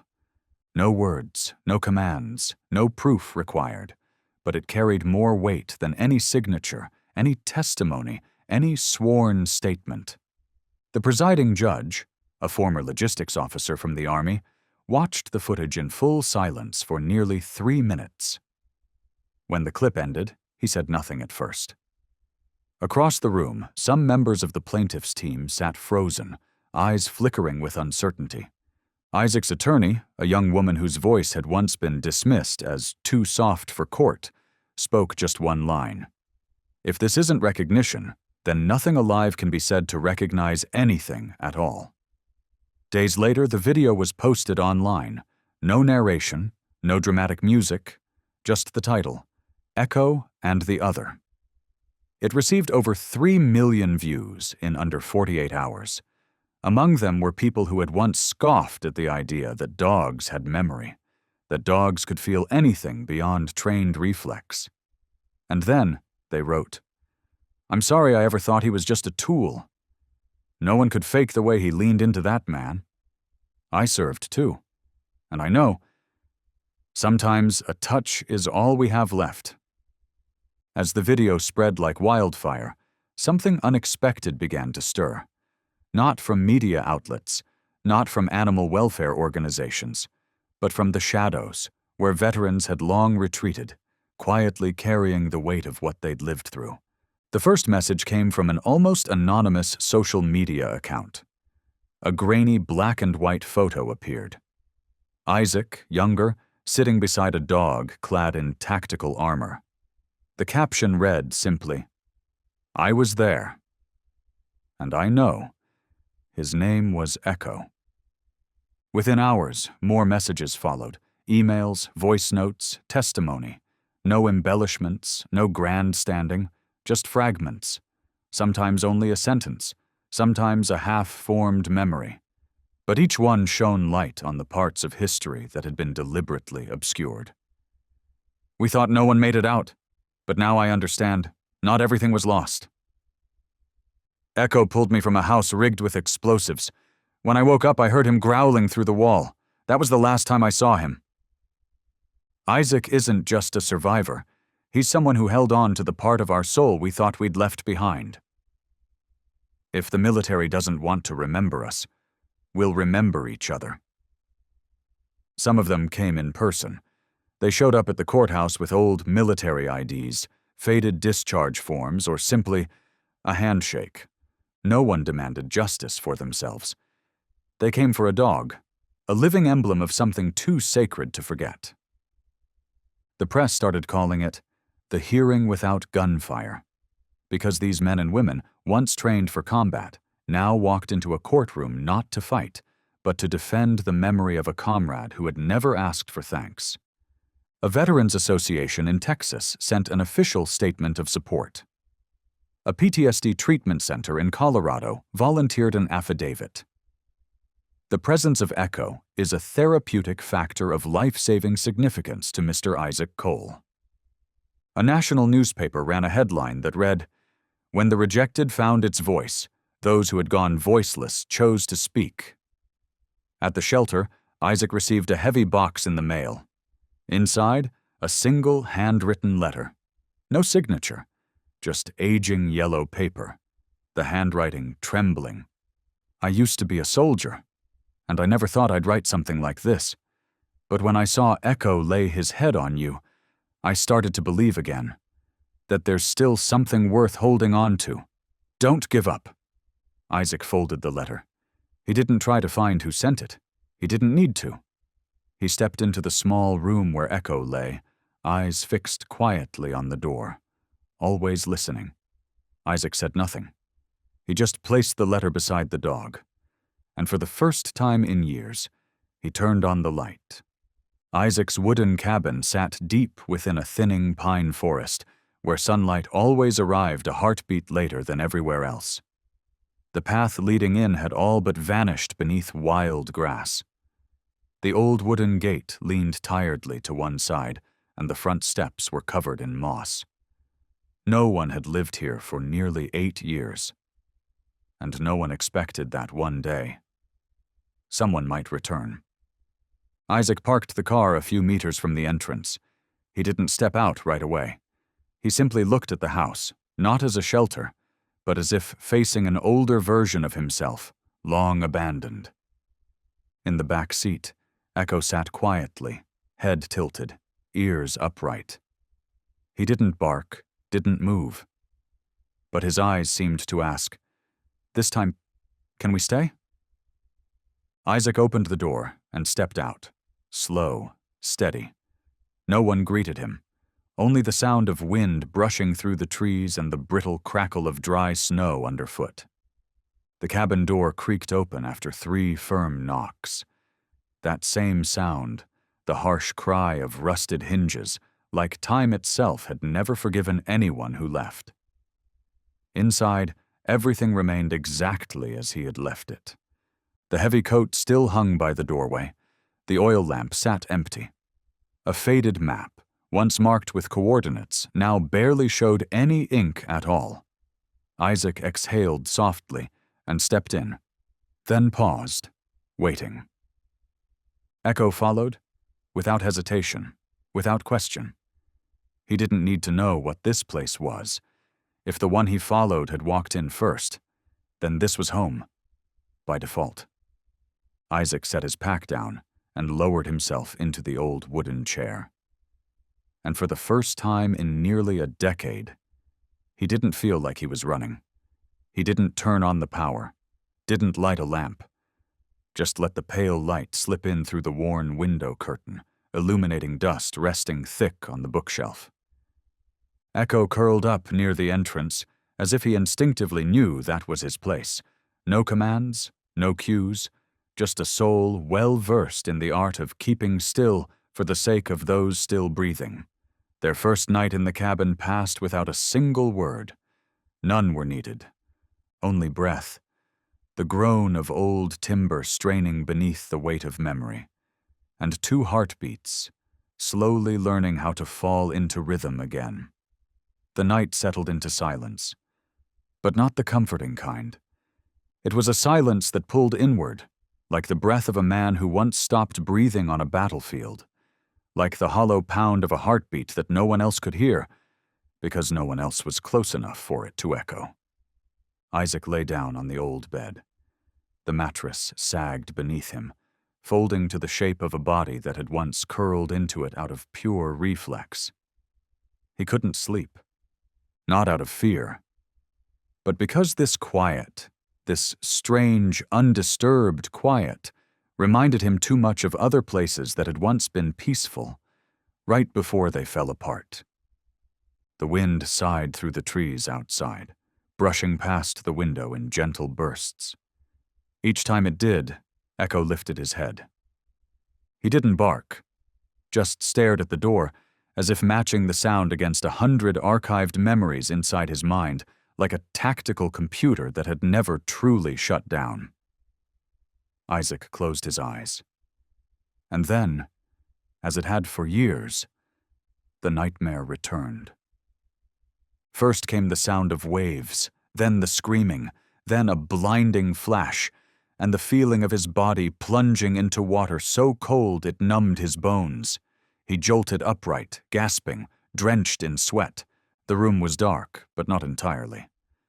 Moonlight reflected off the snow outside, casting a faint glow through the window, just enough for him to see Echo, sitting silently by the bed. No command had been given, no gesture made. He was simply there, as if he had always known the nightmare would come again. His eyes weren't sad, weren't pitying, just steady, the gaze of a creature who understood. Some things cannot be erased, they can only be stood watch over. Isaac reached a hand down, brushing lightly against Echo's rough coat. And in that quiet moment, somewhere between night and memory, he let out a long breath. Not because the nightmare had passed, but because this time he didn't wake up alone. But Echo had his own nightmares. Once, just before dawn, Isaac was stirred awake by a soft scraping sound, faint claws against wood. He slipped out of bed, followed the narrow hallway, and found Echo lying there, trembling. His legs twitching unconsciously, like he was running. His mouth slightly open, but silent. Only rapid breathing escaped him, as if caught between two worlds, one where orders barked through static, and another where no orders would ever come again. Isaac didn't wake him. He just sat down and waited. Waited until Echo's eyes opened and found him, and didn't run. In the cold dark, two souls who had survived the same explosion, been left behind in the same frozen silence, were now learning, slowly, patiently, how to live again, without commands, without words, just presence. Since returning to the cabin, Isaac still kept a small knife beneath his pillow. Not out of fear of intruders, but because, for years, he had never truly believed he could fall deeply asleep without betraying some part of his survival instinct. But then, something strange happened. Not the first night, nor the second. But on a Saturday morning, when sunlight filtered through the slats of the curtain, Isaac opened his eyes and realized he had just slept 8 full hours. He didn't startle awake. No nightmares. No choking screams caught in his throat. Isaac sat up slowly. Didn't reach for the knife, didn't search for the clock. He just looked toward the door, where Echo lay with his head resting on his front paws, eyes half open. Not asleep, not shifting. He had stayed there all night, as if guarding Isaac's sleep was the last mission he still remembered from a war no one talked about anymore. Day after day, the ritual repeated. Echo didn't need a shift. He wasn't standing sentry like a machine. He was there because he understood the man who once taught him how to survive was now learning, through him, how to sleep again. Some nights the snow fell heavy.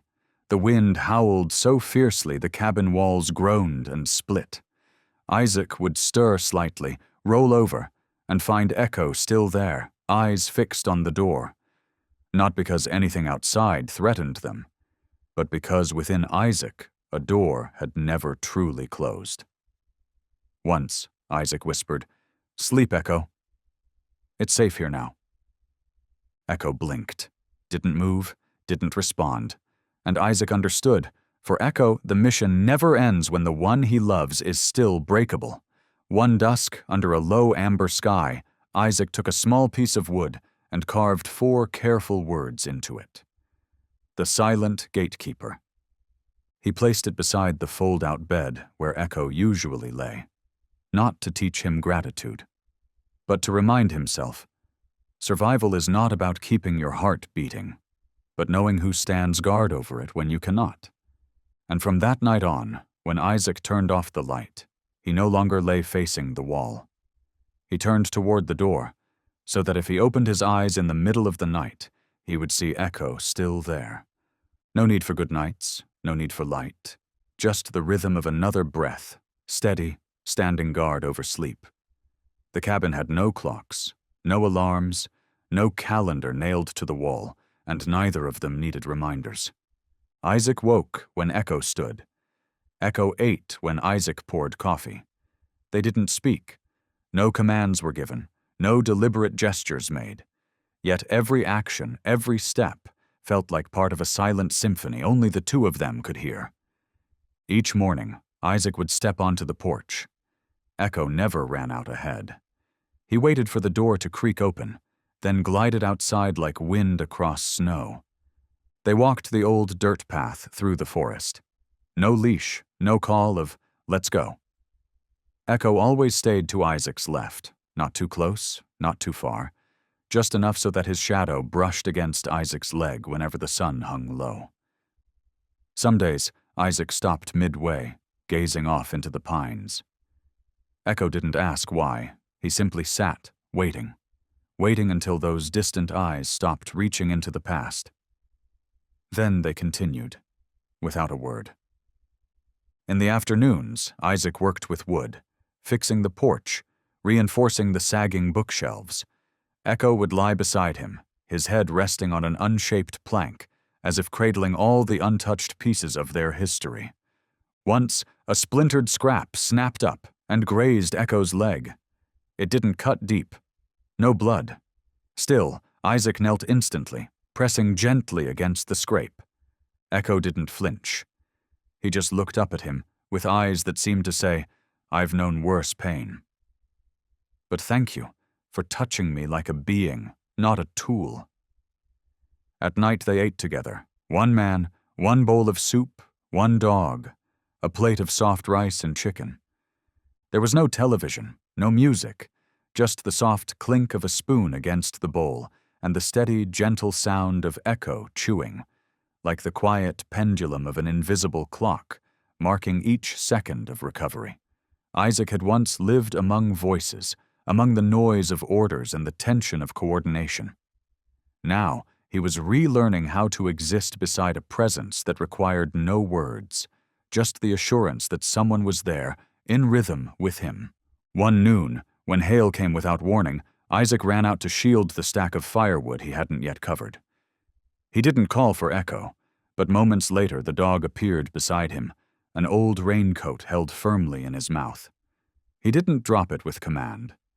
He lifted it with intuition, the kind born from understanding that some storms don't fall from the sky, and those who have known cold and wet never need a reason to cover someone else. No one said, "I need you." No one said, "Stay."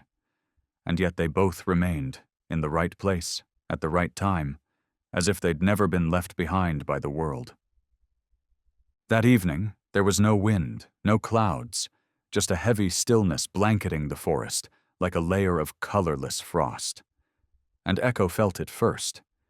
It began with the faintest rustle beneath decaying leaves, a sound almost too soft to be real. But for a soul who had once waited motionless during raid missions, it was not a sound of nature. Echo was lying near the window, his head resting over his front paws. Then, with a subtle shift of the wind, he rose. No barking, no growling, just deliberate steps to the door, each one firm, precise, and stopped at the sliver where the wood hadn't been fully closed.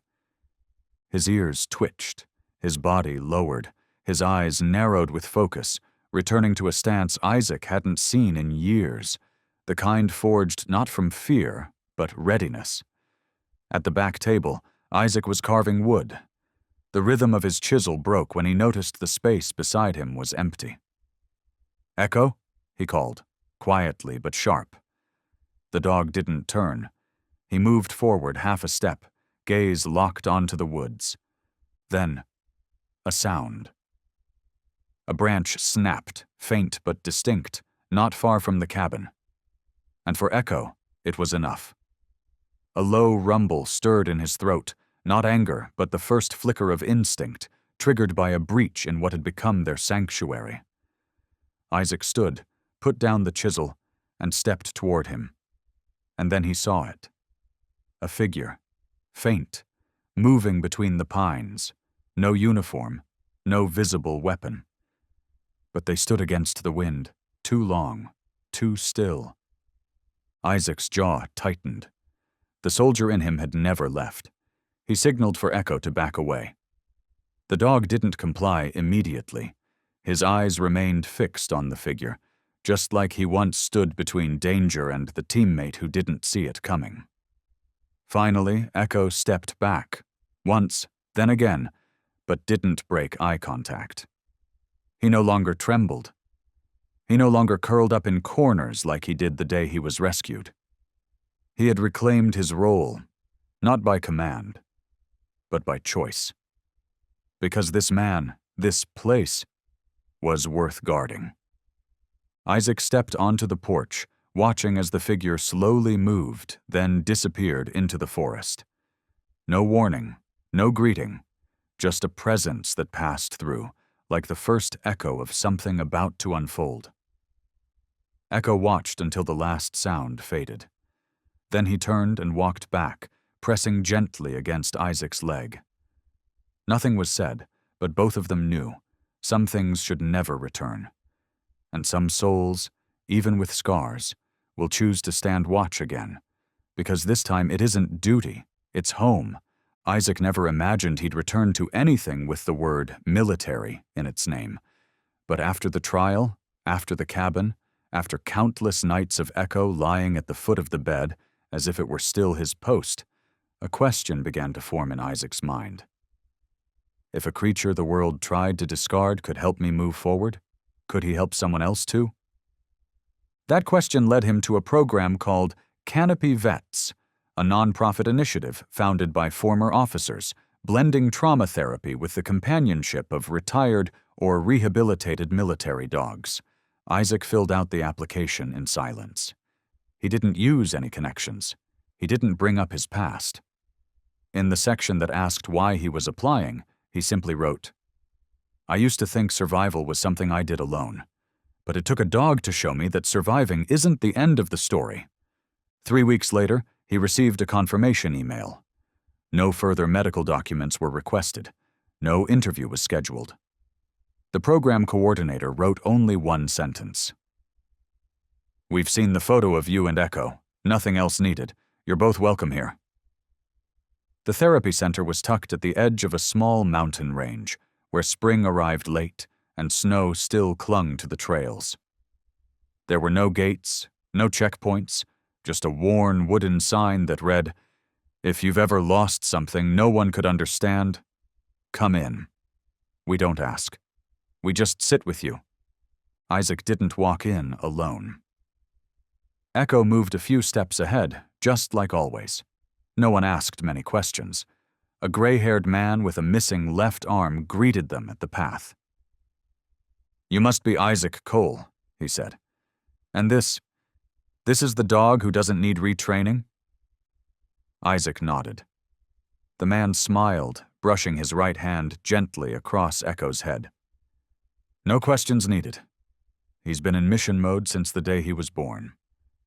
Isaac didn't smile, but as he looked around, he saw people like him. One man never removed his sunglasses, even indoors. Another clutched a water bottle but never drank from it. One sat in the middle of the grass, ears tilted, still listening for the gunfire that only lived in his mind. Isaac understood. They weren't looking to be saved. They just needed to see someone who had made it through the dark and hadn't disappeared. Just like him. Just like Echo. No one at Canopy Vets asked Echo to start from zero. No one clipped a leash to his collar. There were no command boards, no whistles. No one forced him to sit, stay, or heal like in the old training days. Because here, no one needed a dog who obeyed. They needed a friend who knew when to come close, and when to sit silently beside a fractured soul. On their first day, a trainer brought Echo into the open practice field. There was only one other person there, a young soldier with a shaved head and a left hand that trembled, though the air wasn't cold. His name was Devon. He had been a combat engineer. His entire unit was lost due to a satellite miscommunication. Since then, Devon hadn't spoken to anyone, didn't look at anyone, refused to enter closed rooms. He sat at the far end of the field, back turned to everyone, eyes locked to the ground.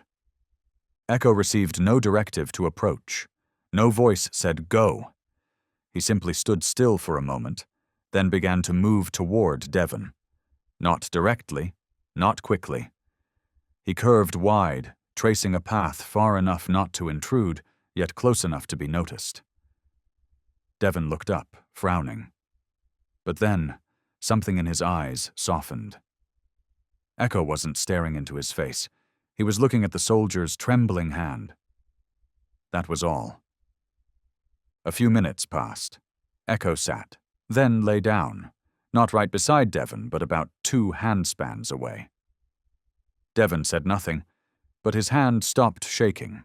His head lifted, his breathing evened out, as if the storm in his chest had finally found shore. No one marked the moment. No photos were taken. No one filmed a video. But a quiet veteran turned to Isaac and murmured, "That kid, he was attacked by a K9 once. Wrong command, wrong mission. But today, he let another dog sit next to him, not because he trusted it, but because he felt something. He knew it wasn't there to control him.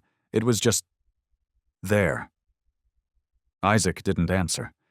He just looked at Echo, lying on his side, ears perked, eyes fixed on Devon. No one had to teach him that. There's no manual for recognizing what can't be put into words. He hadn't been retrained, because he had never lost the ability to feel. The world before simply never gave him the chance to use it. Now, there were no commands to recall, no slogans to obey, just one instinct worth keeping, the instinct to respond to someone else's pain. Echo had learned, not through orders, but through heart. That morning began like any other.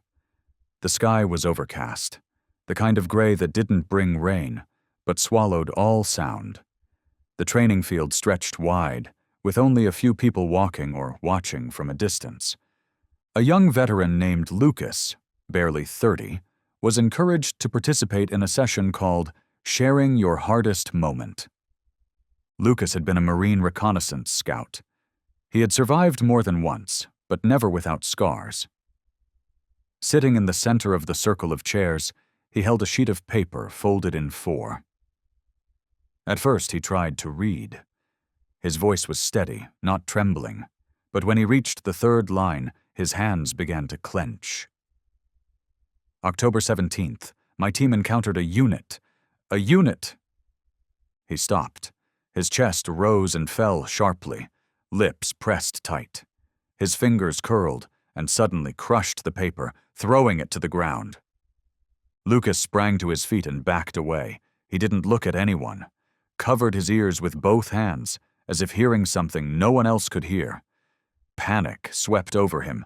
He staggered toward the tree line, breathing in broken gasps, his head hanging low.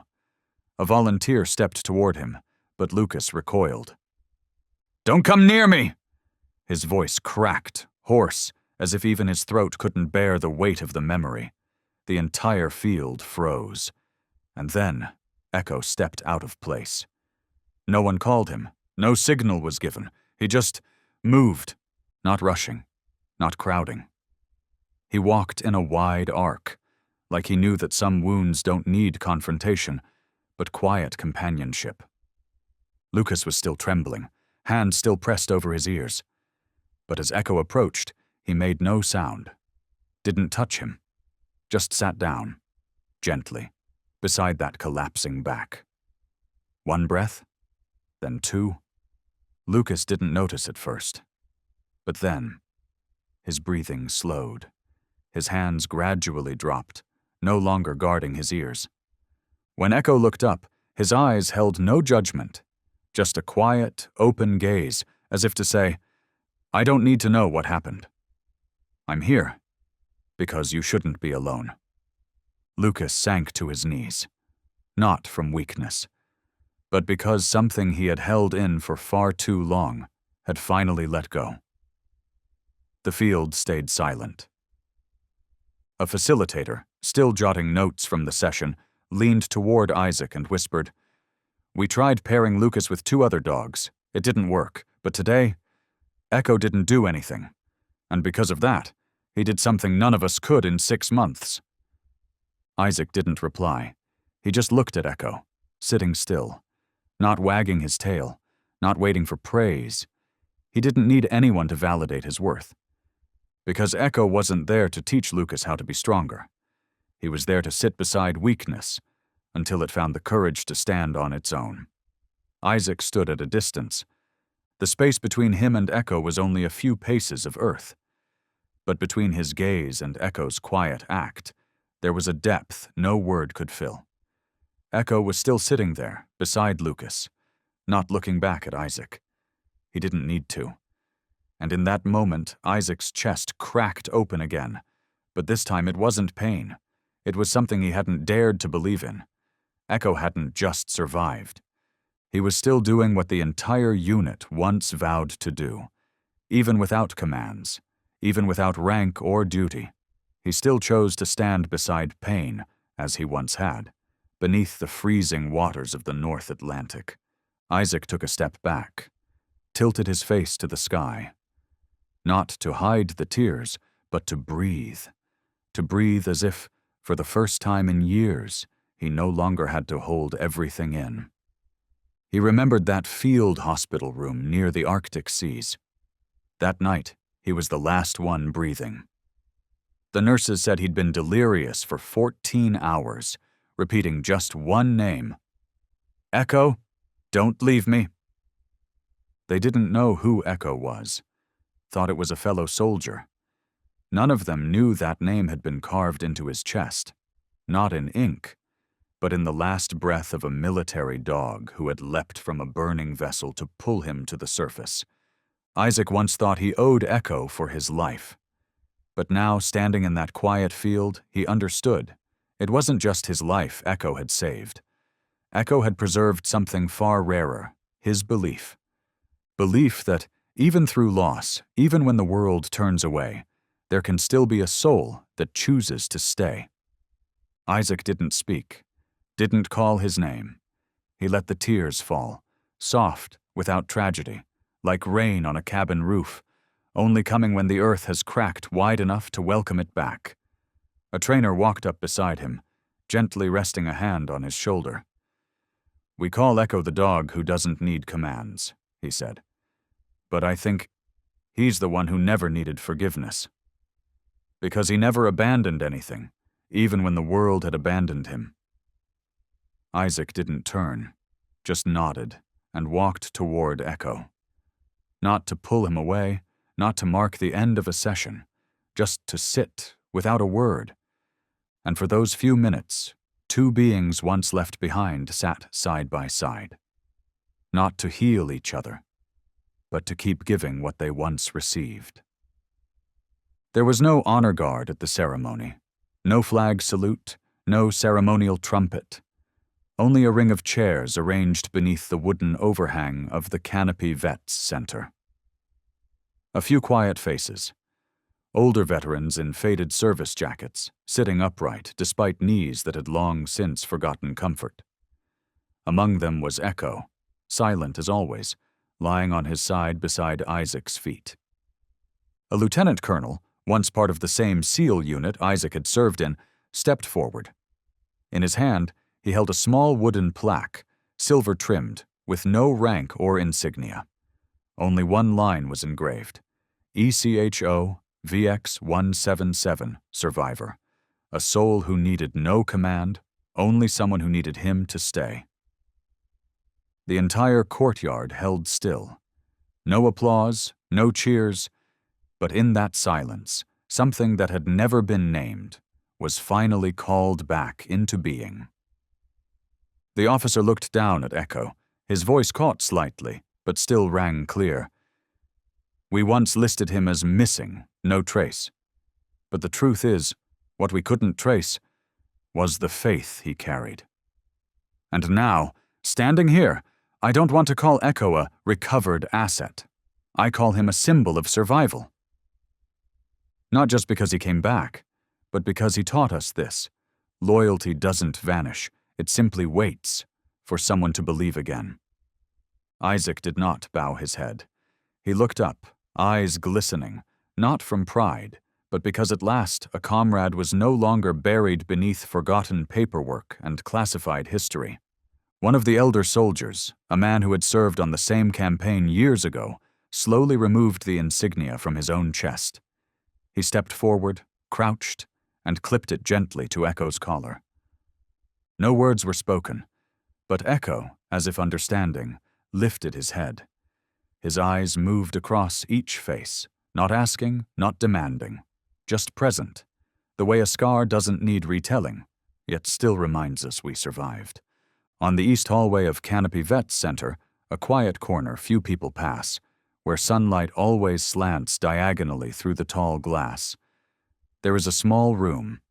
No nameplate, no posted rules, no office hours, just a wooden sign hung above the doorframe. Echo Room, where what hasn't been said is still heard. Not everyone understands what the name means. Not everyone enters. But those who have sat there all know. This isn't a place to be healed. It's a place to be silent, without feeling wrong for it. Inside, there's only a gray fabric couch, a thick wool rug, and a soft golden reading lamp. No microphones, no recording devices, no intake forms or psychological checklists. Sometimes Echo lies there. Sometimes he doesn't. Sometimes it's just a dog-ear-shaped pillow in the corner. Sometimes it's the faint sound of breathing from somewhere near the rug, unclear whether real or simply remembered by someone who once sat here. Most don't come to tell stories. They come to sit and breathe. To breathe as if they don't have to keep performing, "I'm okay." One veteran once scribbled a note in the notebook left in the corner of the room. It was the first time I cried without apologizing for it. Echo didn't wipe away my tears. He just lay there and made me believe that no sob is ever meaningless. The Echo Room was never crowded. It was never a place of full attendance. But it was a space of just the right absence, where no one ever felt like they were the one too much. Isaac had been there a few times. He never spoke. He simply sat, placing one hand on the rug where Echo used to lie, not hoping to feel him again, just to hold on to a little warmth that remained. The center never held an inauguration for the room. One quiet morning at the edge of early winter, they simply hung the sign. And from that day on, whenever someone at the center couldn't stay through the training sessions or the group talks, they would ask, "Is the Echo Room available?" No one ever needed to ask who Echo was, because to them, Echo wasn't just a dog. Echo was the moment someone stayed, even when you had nothing left to say.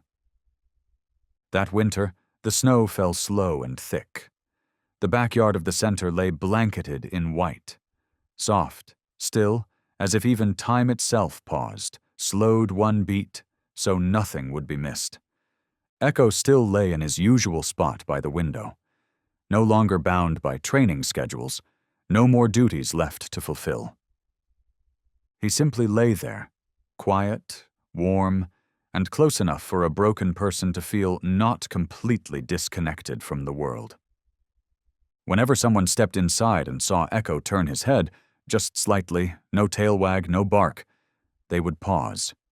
Because that gaze didn't ask, it didn't pity, it didn't judge. It simply said, "I'm still here, and I remember you, even if you've never said a word." A few weeks later, Echo no longer appeared daily in the therapy room. Age, old wounds, and the years spent alone in freezing seas had taken more than just his strength. But no one at the center called it an absence. They simply said, "He's gone to stand guard elsewhere, where silent listening is needed most. On the wooden door of the echo room, just beneath the carved sign, someone had pinned a handwritten note. The handwriting was strong and steady. There once was an echo in the frozen sea, but it found its way home, not through sound, but through loyalty. No name, no date. But when Isaac read those lines, he stood there for a long, long time, one hand resting on the doorframe, his palm trembling slightly. Because he knew, the echo hadn't just found its way home, it had carved a path forward for all those who had once lost themselves, to begin again. Not alone. Not left behind. Perhaps we will never truly understand why a dog, abandoned, scarred, weathered by ice and silence, still chooses to stay with us. Echo never needed to speak to be understood. He didn't need to bark to be seen. He only needed to be there, quietly, steadily, a living testament that loyalty never dies. It only needs somewhere to return to. This story is not just about a dog who was once rejected. It is the story of every being who's ever carried wounds, finding their worth again, through connection, empathy, and unconditional love. Like Echo, every German Shepherd, every Malinois out there, they're not just pets, not just working dogs. They are friends, comrades, bridges between what has broken and what can still be healed. And sometimes, the only thing they ask of us in return is simply to be heard. Even if that listening comes in the form of a silence that knows how to love.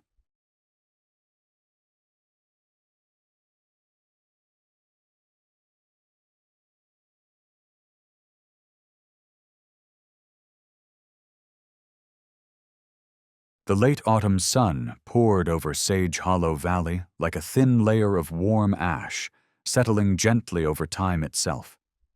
A lone white pine stood at the center of the circular clearing, its shadow long and trembling in the evening breeze.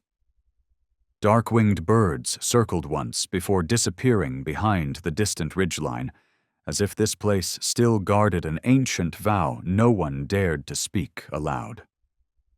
The auction began without a bell. No bidding, no numbers, no names called. Only a man stepped out from the forest's edge, holding a long staff capped with silver, the head carved into the likeness of a crow.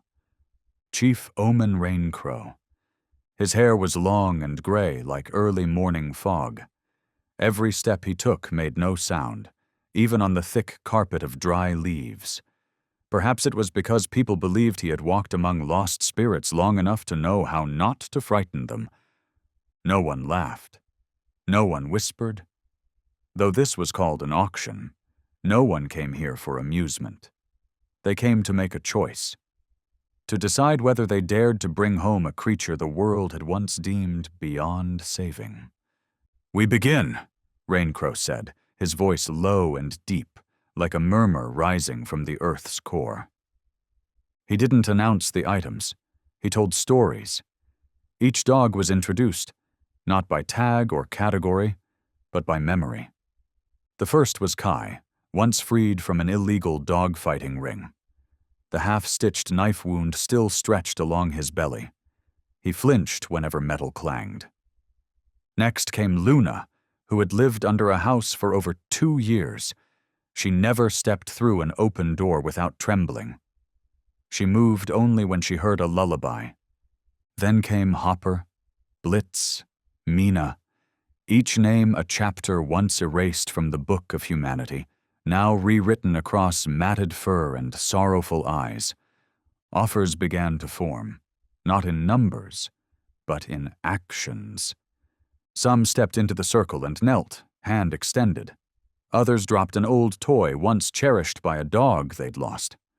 Some stood silently, as if apologizing on behalf of someone who once did something unforgivable. Some dogs stepped forward. Some shrank back. There were moments, brief and fragile, when eyes met, then broke apart under the weight of uncertainty. And then, a few names were chosen. Not bought. Chosen. Chief Raincrow nodded each time someone left the circle with a creature by their side. His gesture was like a quiet farewell, sending someone who'd been lost back home. As the sun shrank to a thin orange ribbon at the edge of the horizon, Raincrow did not call out another name, but those who had attended the auctions at Sage Hollow before knew there was always one left for last. Not because it was least wanted, but because it was most deeply considered. And finally, Raincrow's voice dropped further, as if calling something not meant for the world of men. The one no one has ever approached. No one has ever made it stop growling. There were no sighs, no murmurs, just a pause. As if even the forest held its breath. Then, from the farthest edge of the circle, where light faded to dying embers on damp soil, a metal crate was wheeled out. It was unlike any crate brought here before. The frame was thicker, reinforced with crossbars. The paint had been clawed into deep grooves, as if teeth or talons had once tried to tear through it in rage. One corner was dented outward, exposing dark steel beneath. Evidence of past collisions with unyielding force. Whether struck or rammed from the inside, no one could say. Dried mud clung to the wheels, and the smell of old iron, burned wood, and long fermented sweat rose with every slow roll forward. A tattered silver tarp covered the crate, its edges torn, parts lifting in the breeze. But the darkness inside remained thick enough to conceal all, except one thing. Breath, not rapid, not silent, but steady, heavy as the hiss of a manual compressor. Low, resonant, brooding. One could almost picture the chest within rising and falling, not from fear, but from restraint. A woman in the front row shivered. She pulled her scarf higher, not from cold, but from instinct, the primal instinct of a lesser creature sensing something that would not accept a lower place on the food chain. Chief Raincrow gave no signal, but the man wheeling the crate, thin, avoiding all eyes, lowered his head and grasped the tarp. And then the cover was slowly pulled back. The black shape inside stirred. Not like a predator lunging, not like a trained dog awaiting command, but like a heavy mass, roused from a sleep stitched with fury, uncertain if it would open its eyes. No name was called, no paperwork presented, no serial number, no summary of history. Only one word was spoken. Not a name, but an identity. Riven. The sound sliced the air in half, like a dull blade cracking through glass. A second later, as lamplight caught Riven's form, the crowd drew back, just slightly. No screams, no scrambling. But shoulders tensed, eyes widened, and breaths locked behind ribs. Riven stood. Every motion, even the smallest, tightened the air like a bow pulled to breaking. He didn't leap like an excited dog. He rose, slow, deliberate, with a kind of stalking tension, as if he knew exactly how much damage each joint could inflict. His back reached the waist of the nearest man. His shoulders were broad, thick with muscle. His bones showed beneath rippling sinew. His coat was pitch black, not glossy, but dry and matte, like ash caked over slow-burning coal. His neck turned slowly. His eyes swept the crowd, not locking onto anyone, but anyone he glanced at felt scanned, measured by something ancient and precise. Those eyes, copper-toned, didn't gleam, didn't dull. They didn't look like a dog's. They looked like burned steel, melted once in fire, hardened again with memories no one could decipher. And then they saw it. A patch at his neck, where the fur had never grown back, a white, bare stripe, An old scar, a horizontal line, rough-edged, not just scraped skin but a patch where fur would never grow again, as if the flesh had once been torn or cinched too tightly by a loop of something that stole the blood away. A little boy standing beside his mother clutched her hand and whispered, "Why does it look peeled like that?" The mother gave no reply. The auction fell into a different kind of silence. Not the silence of waiting, but of acknowledgement. Acknowledgement that none of them knew what to do with the creature before them. No one stepped forward. No one knelt. No applause. No whistles. Only a stretch of emptiness between Riven and the world. One no one dared to cross. Then suddenly, Riven growled. It wasn't a bark, it was a growl, from the gut, through the throat, spilling out past the canines like a sound without language, one that could only be felt in the spine. The nearest man froze. Eyes wide, Riven lunged, not to strike, not to reach, but enough to rattle the entire cage. The shriek of metal tore the air. A man in a military jacket stepped back 3 paces. His duffel dropped with a soft but echoing thud. Raincrow said nothing. He didn't intervene. He only lowered his head, as if mourning something invisible. And Riven turned away. Not out of boredom, not out of mercy, but as if the one who had just walked off wasn't worthy enough to be growled at a second time. Everyone left. Everyone had been torn by the distance between comfort and intrusion. As the sun disappeared behind the ridgeline, the field sank into the dim, golden hue of oil lamps hung along the fence. Chief Raincrow crossed his arms. The wind lifted the hem of his robe, rustling in quiet waves. "Riven hasn't chosen anyone," he said softly, as if speaking more to the spirits than to the living. Perhaps he's still waiting for someone who won't walk away. And then, from the far end of the circle, behind the thinning crowd, a small, slender figure began walking forward. Slow, unshaken, unafraid. She carried no number, spoke no words. She stepped to the very edge of the circle, where the light of the white pine still touched the earth. The soil beneath her feet held a shallow dip, as if someone had once stood there a very long time ago. The wind threaded through her hair, lifting the hem of her ash-gray cloak to reveal muddied boots. Not the shoes of a visitor, but those of someone who had walked for days without leaving the land. She didn't call his name. She didn't sit. She didn't look at Riven. She simply stood. Close enough for Riven to see her. Far enough not to cross the line. Chief Raincrow glanced her way. No nod, no warning. The wind changed direction. Riven lowered himself, not to growl, but not to retreat either. He simply watched, as if his body, trained for years to react, couldn't decide whether this moment called for rage or restraint. In her hands was an old handkerchief, its brown color faded like earth left under sun. A single stitch embroidered one corner, a swirling spiral, like a coiled wind sewn in pale, frayed thread. She held it gently, not as an offering, but as a memory. No one recognized her. No one knew where she came from. No one from the village greeted her. She shook no hands, made no bows, asked no permission. And yet, no one thought her rude. It was as if she had belonged to this place long before the auction began.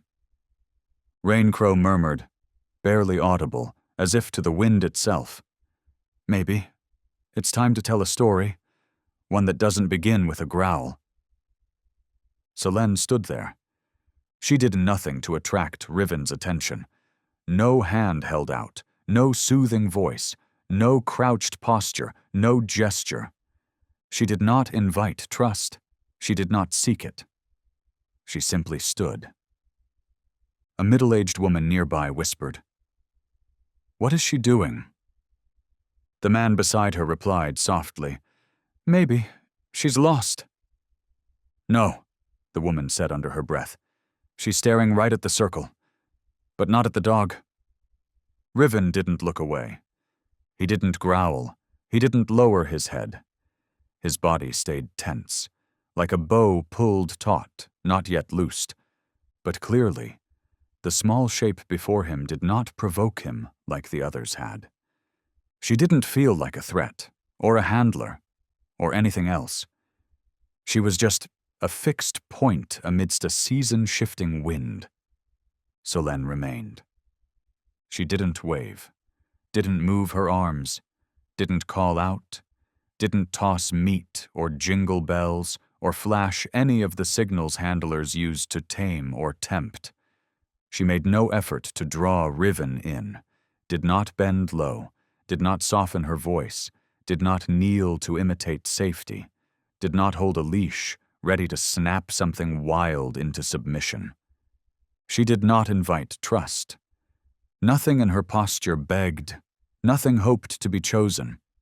She just stood. Her slender form blended into the cold sky of Sage Hollow like a wordless melody. Lamplight from the hilltop caught her tousled brown hair, casting soft shadow across a face that showed no delight, no fear, no swelling triumph. Nothing like those who had tried to conquer Riven before. Her eyes were open, but not wide.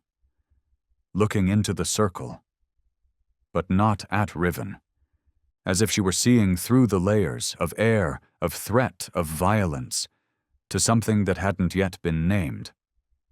The same middle-aged woman whispered again, "What is she doing?" The man beside her, likely a former trainer, replied hesitantly, "Maybe. She's just lost." The woman scoffed gently, "No. She's staring into the circle, but not at the dog." They both fell silent, as if they'd just spoken something that even they didn't quite understand. Riven didn't look away. His stance didn't shift. That posture, like a fractured stone waiting for one last rainstorm to finally split it apart, was taut, compressed, ears up, eyes unblinking, back foot still braced, but unmoving, not even an inch. No growl, no customary step back, the one he always used when refusing someone. But no approach either. Just watching. Intense, but not defensive. The most chilling thing wasn't his ferocity. It was the moment a creature, wired to defend, chose not to react. He had once roared when the first man approached, had slammed the bars when a woman tried to tempt him with food, had curled inward when a boy whistled at him. He had responded to everything, with growls, with stares, with unrelenting silence. But now, facing this girl, he did nothing.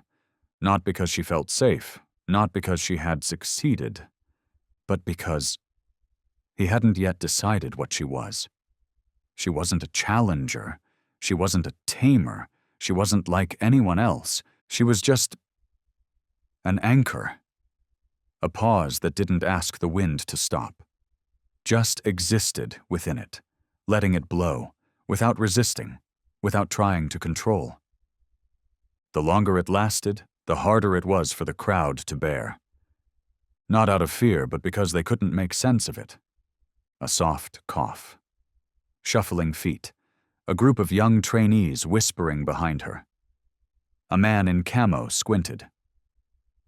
"What does she think she's doing?" Another nasal voice, barely suppressing laughter. "No auction sign, no leash. What's she gonna use, a handkerchief?" The laughter dropped like grains of sand into silence. Not loud, but sharp. Clear. An old woman shook her head. Another dreamer. Chief Raincrow didn't react. Didn't glance over. Didn't gesture for silence. Didn't scold. He just stood there, one hand resting on his cane, the other tucked behind his back, eyes on the horizon. He looked like a man listening to the wind instead of the people. The white pine behind him didn't sway, didn't shiver, just stood. Like him.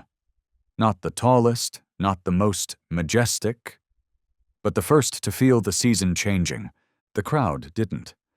The wind made them shiver, made them raise their collars, shift their weight.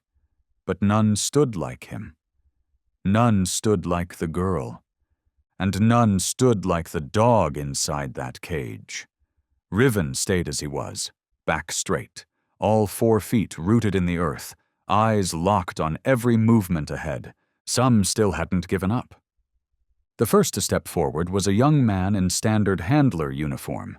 Silver-gray nylon jacket, harness strap across the chest, small pouch on his right hip for rewards, neatly coiled leather leash on the left.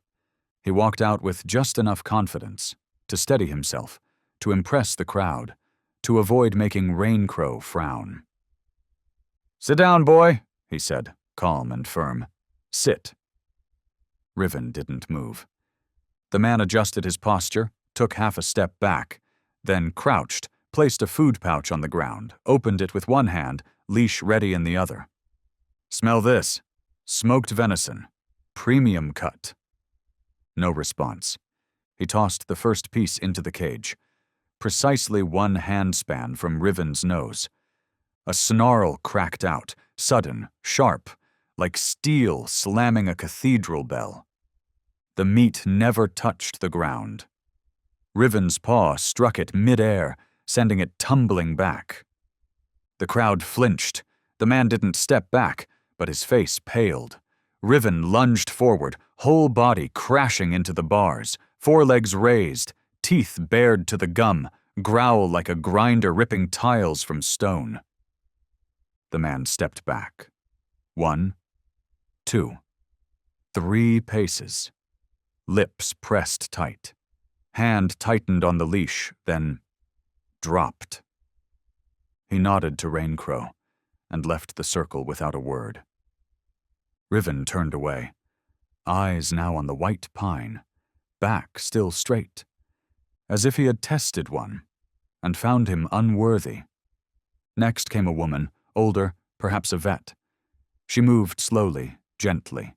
In her hand, a faded tennis ball, still carrying the scent of dirt.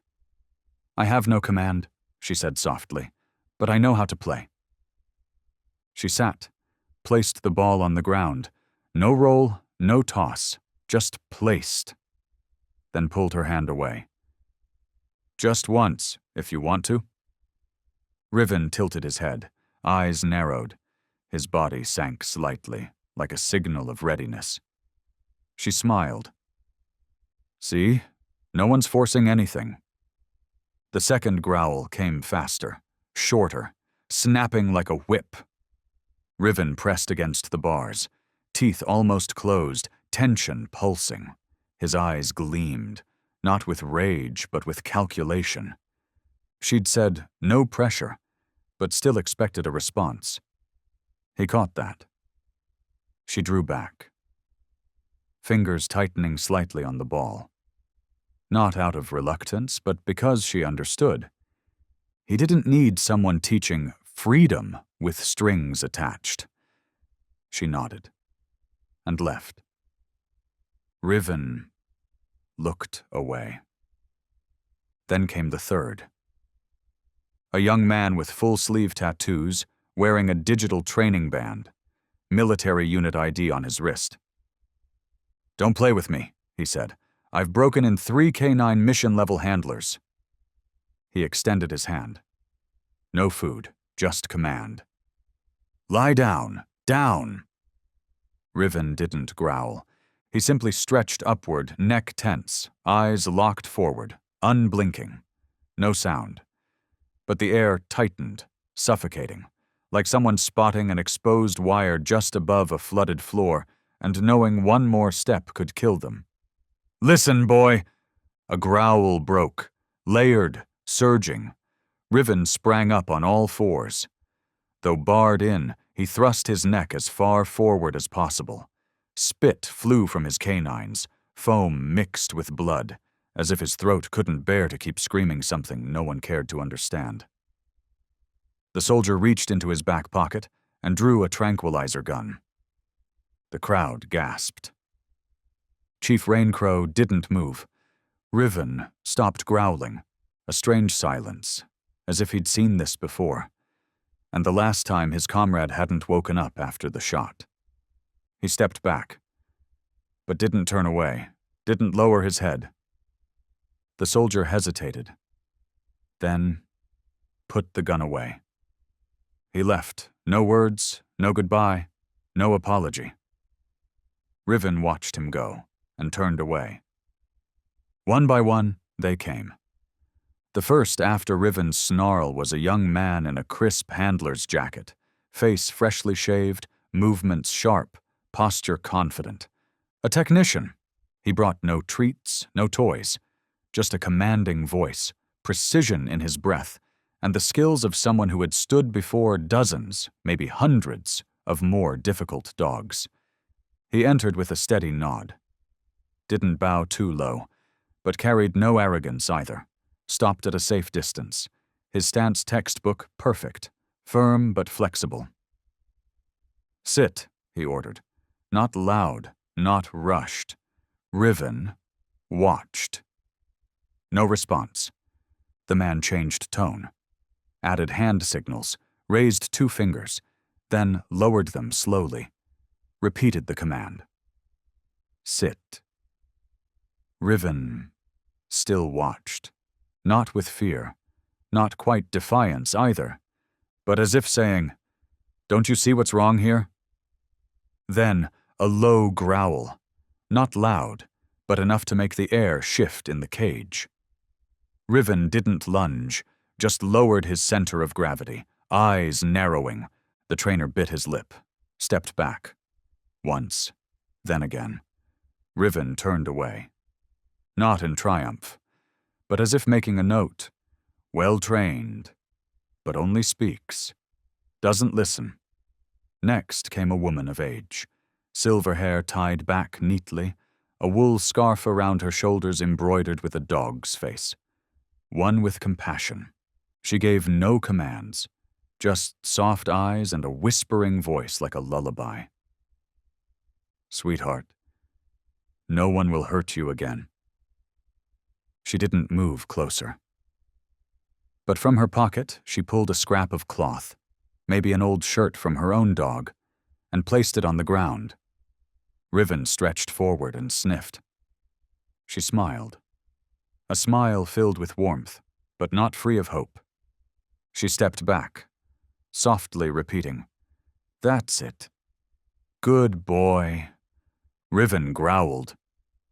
But this time it was different. Not fierce, not loud, but mournful, like the gentlest refusal and the deepest despair. Because he didn't need pity. He needed to be seen as something that had never surrendered. The woman stepped away, wiped her eyes, said nothing more. Riven turned away. The one with experience followed, an old man who'd run a search and rescue dog center for 23 years. He walked in holding a worn leather notebook, took notes, observed. He didn't speak, just made hand signals once used for injured wolves. Once, twice, 3 times. Riven didn't react. The man wrote something down, tried a blinking reflex test. Riven didn't blink. Then, Riven lowered his head. Not in submission, but as if he'd turned everything off. For a moment, it was as if he vanished, though his body remained. The old man lowered his pen, he sighed, and walked out of the circle. Riven turned away. The one with power entered like he owned the whole auction ground. Black suit, purple tie, a metal wristband engraved with the logo of an international security firm. He didn't speak, just snapped his fingers. Behind him, someone brought out a gold-trimmed cage, a collar that shimmered in the light. He looked at Riven like property, not with disdain, but desire. "This one's got looks," he said. "Give it a few weeks of retraining." He reached into his pocket. A small device, high-frequency whistle, the kind used to rewire neural responses. Riven didn't growl. He took one step, just one. And his eyes, they no longer reacted. They were fire, pure fire. The man stopped snapping. Not out of fear, but because he'd been seen through. In that moment, he knew, if anything remained in this creature, it could not be bought. He backed away. No words, no scowl, no bow. Riven turned away. The last to step in was someone who came to give.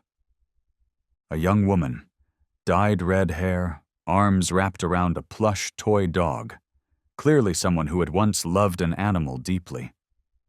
She approached with trembling emotion. "Let me make it right. For what they did to you."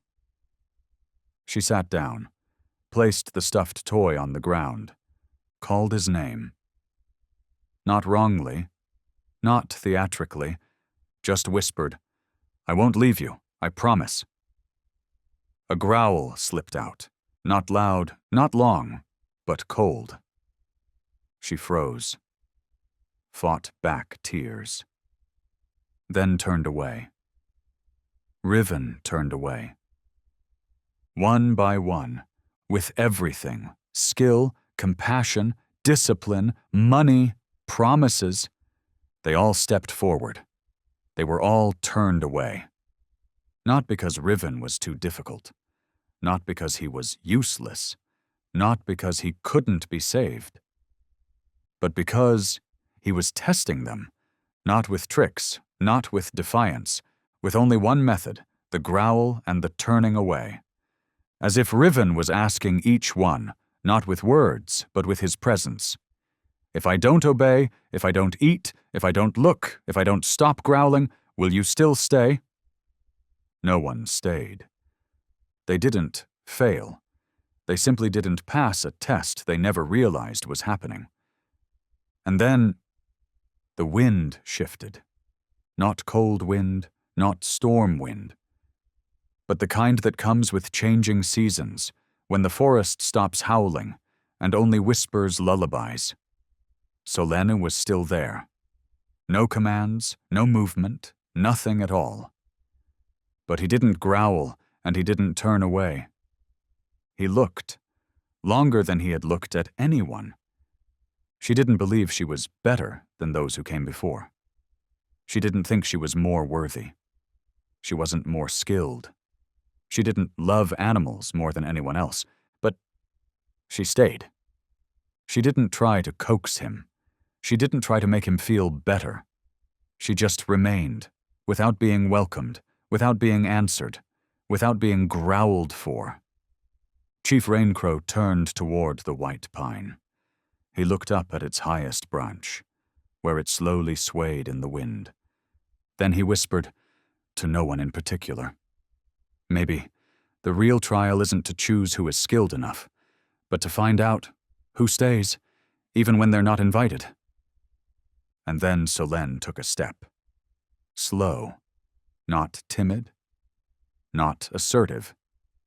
Just one step, then another, like someone walking through shallow water without knowing where the sharp rocks lay. Within that radius, every person who had stepped before had been driven back by the sound of a snarl. Each one had flinched. Each one had been pushed away. She did not stop, but she didn't rush either. She let each footfall ask Riven for permission. She didn't speak, didn't try to persuade with her gaze, didn't blink in the hopeful way meant to soften things. She just remained, little by little, within a space no one had held for more than 5 seconds. Riven raised his head. His ears perked, drawing every bit of air into a stance as sharp as it could be. His body coiled like a spring wound too tight. One wrong look, and it would snap. His neck strained like a string stretched past pitch, tense, choked, ready to tear. But he didn't leap. He held his breath, and then a growl broke free, this time, unlike all the others. It wasn't the deep rumble of fear, not the reflexive snap, not the warning bark for those too fast, too thoughtless. This growl was a strike, a shove made of breath, fierce, sharp, cold, unforgiving. It wasn't just a sound.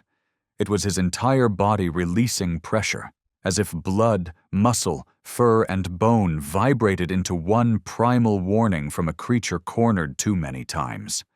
It echoed like thunder in a cavern, bounced off stone walls, then roared back into the world. It scraped through his throat like metal dragged across stone.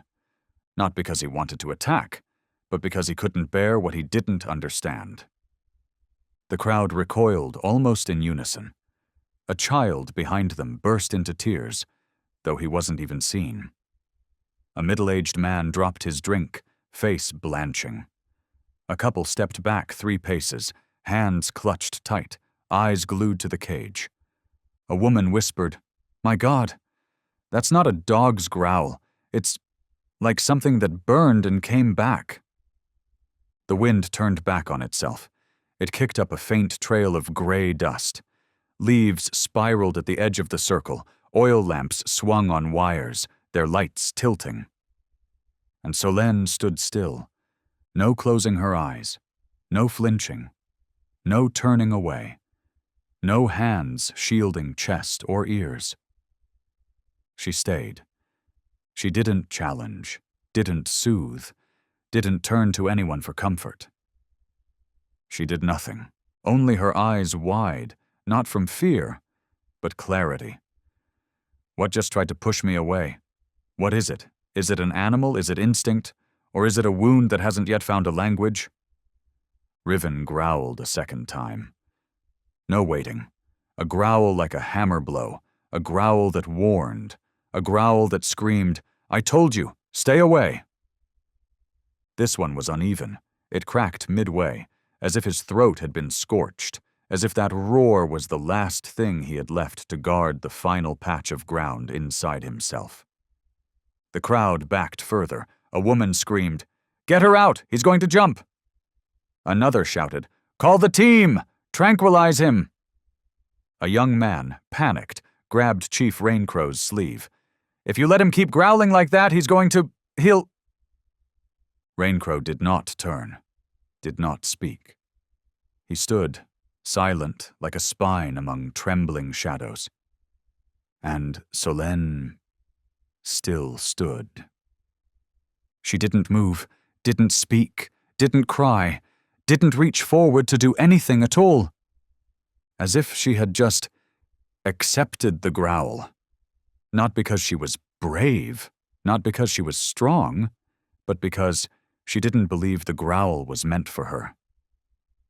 The third time, there was no growl, only silence, but not the silence of peace, not the calm before the storm. This was silence caught in the throat. The silence of a creature who had growled itself hoarse, clawed itself raw, smashed into bars until its body ached. And still no one understood. Riven looked at her. No movement, no bowing, no blinking. Only breathing, each breath deep, heavy, dry as ash. He still didn't believe. Didn't believe that after 3 growls, someone could still be standing there, not flinching, not forcing a smile, not scrambling to fix things, not running, simply still there. A gust of wind slipped through a gap between 2 trees. Riven's fur stirred slightly. The scent of sweat. The scent of earth. The scent of a human. But no scent of fear. The crowd held their breath. No one dared to speak. No one dared to interfere. No one had the courage to wonder what they were even supposed to say in a moment like this. Because everyone understood.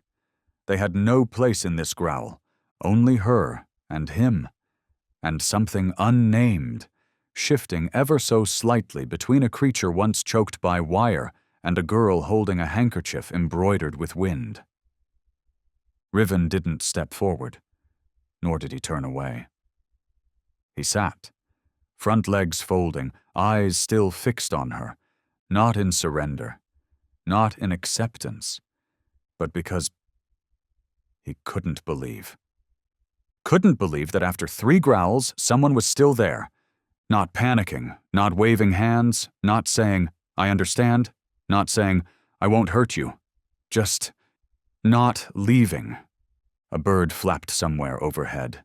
A whisper rustled at the edge of the forest, and the arena held its breath. Serene slowly sat down.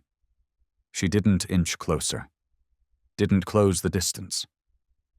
She simply lowered herself, as if to say, "I am not above, I am not below, I am here. If you want, you can see me." In that moment, no one recorded. No one laughed. No one clapped. No one shouted, "Amazing!" But every eye welled with tears, not from victory, but because, for the first time in all the years of Sage Hollow, a creature didn't need to be saved, didn't need to be tamed, only needed someone who wouldn't walk away. Chief Raincrow pulled a black crow feather from inside his coat. He pressed it into the ground, between Serene and Riven. No one understood why. But he whispered, as if speaking to old spirits, "From this day on, this place is marked, the place where a growl, for the first time, didn't mean the end." The sky deepened into bronze. The last light of day withdrew to the distant hills, leaving the arena dimmer, deeper, like an old well whose lid had just been lifted. The wind changed course, no longer sweeping sideways. Now it spiraled, weaving through the cracks between people and shadows. It carried the smell of rotting wood, moss on stone, and something older, the breath of spirits who had once lived here. The crowd began to disperse. No voice declared the auction closed. No one urged others to leave. Because even they didn't know if this was still an auction anymore. Some looked back, eyes holding something that could not be named. Some lowered their heads and walked quickly, as if afraid they had just witnessed something they weren't meant to see. Only the wind slipped through the spaces in their thoughts, chilling their shoulders, though sunlight still lingered. Serene did not leave. She still sat there, not pressing forward, not falling back, not close enough to touch, not far enough to make Riven strain to watch. She simply was there. As if this exact place, the edge between distance and trust, was the only place that truly existed. Riven remained still, his body unmoving. But his gaze had changed. No longer flames that burned to keep everyone away. No longer jagged stone ready to collapse, only weariness. A weariness not born of the body, not from hunger, not from fatigue, but from growling for far too long, in a world that never understood his language. Chief Raincrow stepped forward, slowly, as if each step were a small funeral rite for things long lost. He did not get too close. He stood beside a low stone, behind Serene. Then he sat. No rush, as if sitting beside a grave. "Do you see," he spoke, voice low, "the bare patch of fur around his neck?" Serene nodded gently. Her eyes never left Riven. "I saw it, from the beginning." "It's not illness," Raincrow said. "It's not a deformity. It's a mark left by a tightening." The wind shifted his cloak to one side, revealing a faint scar at his neck. Circular, faint, small, but unmistakable to anyone who had ever served in uniform, especially those who knew what kind of training never made it into official documents. "The training camp he was taken to had no name," he said. "We called it Blindstone. Because no one knew where the orders came from, and no one left with eyes that still saw justice." "You know," he continued, slower now, eyes still not meeting Riven's, as if afraid he'd see an old version of himself. Many have seen that patch, that bare spot around his neck. They look once and turn away. They think it's a sign of danger, of violence, of madness in the animal. But no one asks, where did the wire come from? Who pulled it tight? And why hasn't the fur grown back? Riven still lay there, not growling, not bowing, but his eyes were half closed, like someone who listens but isn't sure they have the right to speak. That bare spot, Raincrow said, wasn't caused by a beating. It came from the training, the kind designed for creatures not allowed to say no. That steel wire, it wasn't removed until the animal reacted correctly. Didn't eat? Tighten it more. Didn't lie down? Tighten again. Didn't growl? Tighten even more. The wind swept along the white pine. A few birds flew past the ridge, leaving no sound behind. Riven was once a war dog, he said. Code Viex 16. No name, no handler of his own, no play, only judged by one metric, neutralization efficiency. His voice now wasn't just narration. It was confession. I was once the one who read the reports on Riven. I was the one who wrote stubborn behavior in the final column. I was the one who signed the form that said, this animal is no longer compatible with operational environments. Solène listened. She didn't interrupt. She didn't do what others often mistook for empathy. She simply opened a space for the truth to pour out and seep into the earth like holy water at the end of a long day of penance. During one session, Raincrow continued, they noted that Riven did not react correctly to the whistle cue. They increased the voltage, switched to a larger collar, tightened the wire until the flesh swelled, then tore. But Riven didn't howl, didn't whimper, he only growled. And that was the first time I saw a growl that wasn't meant to threaten. It was to hold on to the last piece of dignity, in a world that only valued obedience. Solène looked at Riven.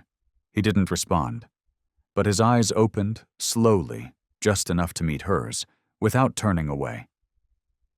No one asks why the fur never grew back, Raincrow repeated. They only fear it. They only avoid it. But the fur didn't stay gone because the skin died.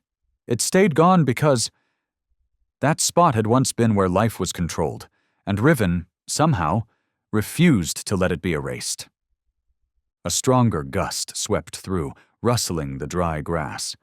The black crow feather planted earlier leaned toward Solène. She looked at it. Didn't touch.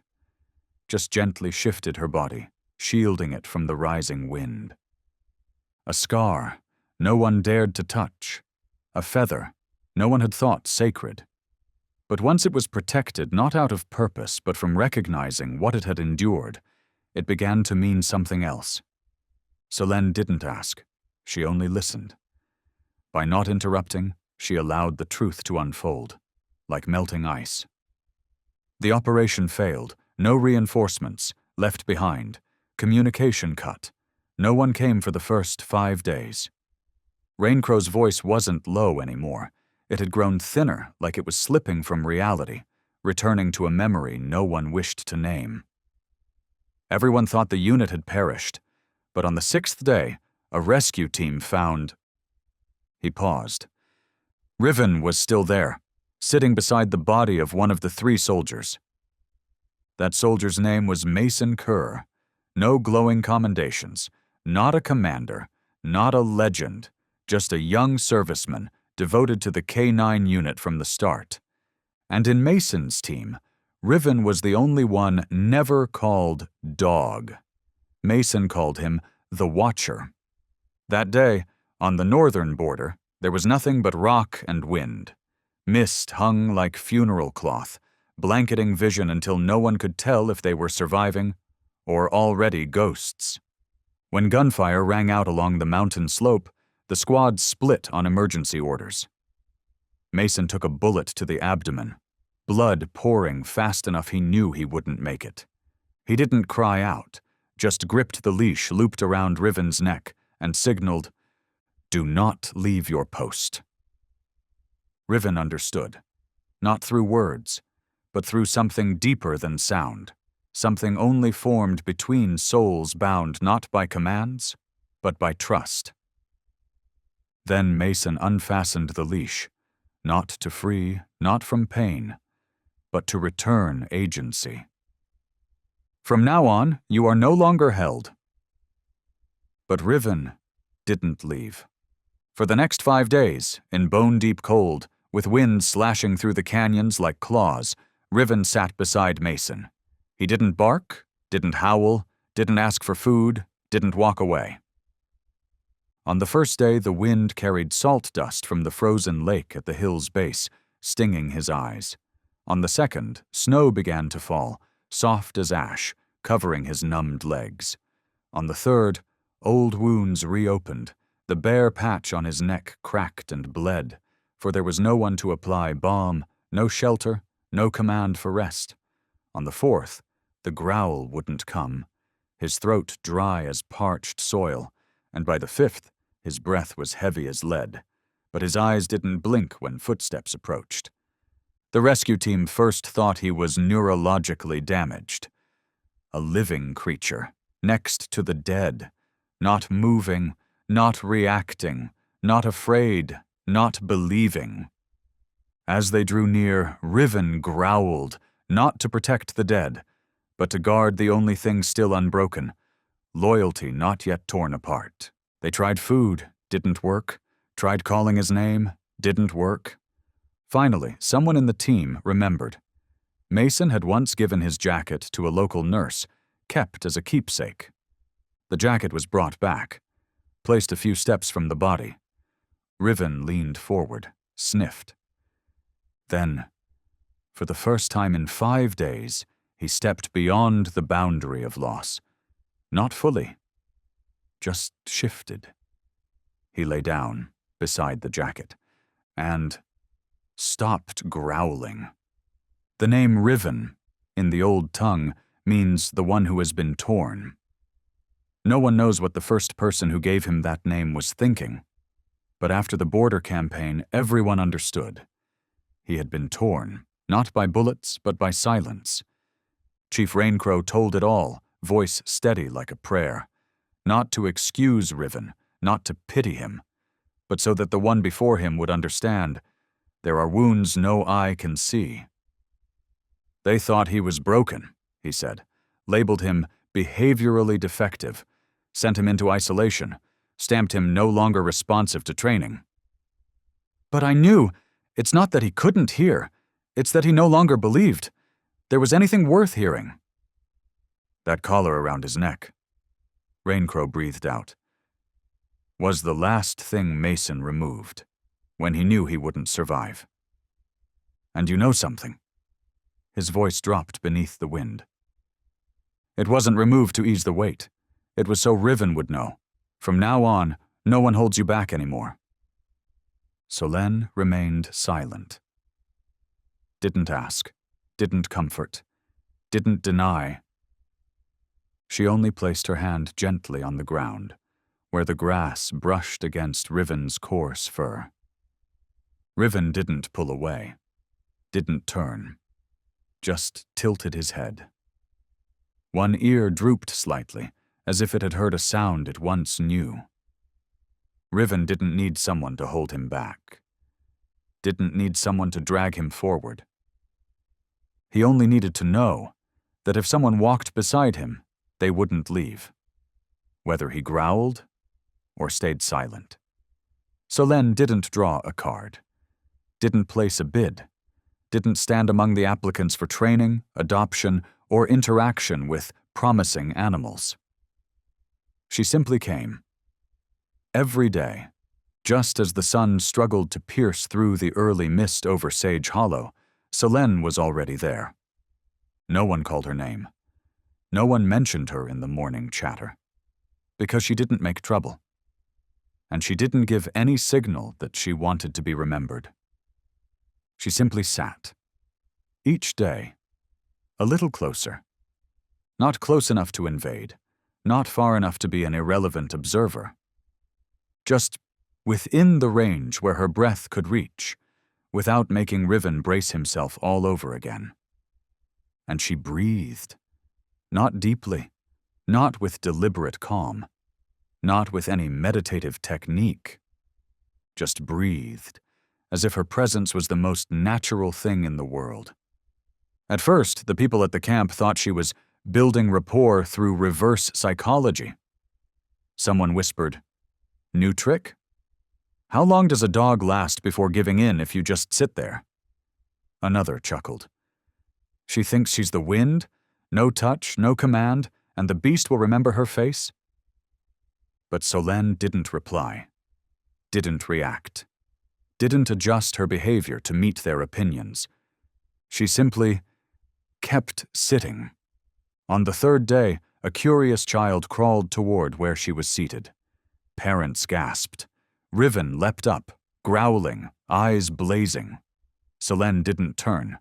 She simply reached one hand behind her, gently stopping the child, and said, "He's not threatening you. He just wants to know if you'll run." On the fifth day, it rained. Still she came. No umbrella, no hooded coat, only an old handkerchief wrapped around her neck, its edges frayed, but the embroidered spiral still intact. She sat in the rain, and Riven didn't growl. He watched for a long while, then turned his face away. But not his back. That was the first sign. Not a wag. Not a bowed head. Just a quiet permission. If you need to be there, stay. I won't push you away, but I haven't invited you in. Chief Raincrow witnessed it all, from the upstairs balcony, from beneath the white pine. He didn't take notes, didn't report to the board, didn't call a meeting. He simply placed a small stone on the edge of the dirt ring where Solène often sat. A silent marker. To say, "Here, something is shifting." On the 10th day, Solène opened her eyes and found Riven watching her. No snarl, no shrinking, just looking, then turning away again. Not in avoidance, just enough. Enough to know you're not pretending. Enough to see you're not seeking a reward. Enough to believe, when I no longer have the strength to growl, you'll still be here. Solène didn't call out his name, didn't ask, "Are you hungry?" Didn't extend her hand. She didn't try to connect. Because she understood, what Riven needed wasn't connection. He needed someone calm enough that he didn't have to be on guard. One morning, a silver mist clung to the pine trunks. Solène arrived as usual. Sat, breathed. Eyes half closed. Riven didn't growl. He stood at a distance, head tilted slightly. Didn't approach, didn't retreat, just watched. Then turned his face away, but not his back. And in that fleeting moment between wind, silence, and silver light, something like permission to exist rose within them both. Solène didn't smile, didn't say a word. But for the first time, she took out a small folded note from her coat pocket, written in soft handwriting. "I didn't come to ask permission to take you away. I just want to stay until the day you feel there's no need to growl anymore." She didn't hand it to Riven, just placed it on the ground, between them. The wind rolled the paper once, then it stopped beside the stone Raincrow had once set down. One circle, one mark, one message, without a voice. Solène didn't draw a card, didn't place a bid, didn't line up to apply for training, adoption, or animal rehabilitation. She simply came, every day, just as the sun struggled to pierce the morning fog above Sage Hollow. Solène was already there. No one called her name. No one brought her up in morning briefings, because she caused no trouble, gave no sign of wanting to be remembered. She simply sat, each day a little closer, not close enough to be intrusive, not far enough to fade into irrelevance, just within the distance where her breath might reach, without making Riven brace again. And she breathed, not deeply, not lightly on purpose, not with any practiced technique. Just breathed, as if her presence was the most ordinary thing on earth. On the first day, they thought she was a new volunteer. On the second, they watched with skepticism. By the third, whispers began. Is this a new method? How long until the dog breaks down? She thinks she's the wind? Touch nothing, say nothing, and hope the beast remembers? Each step Serene took, not toward Riven, but toward not retreating, became an excuse for the crowd to twist what they didn't understand.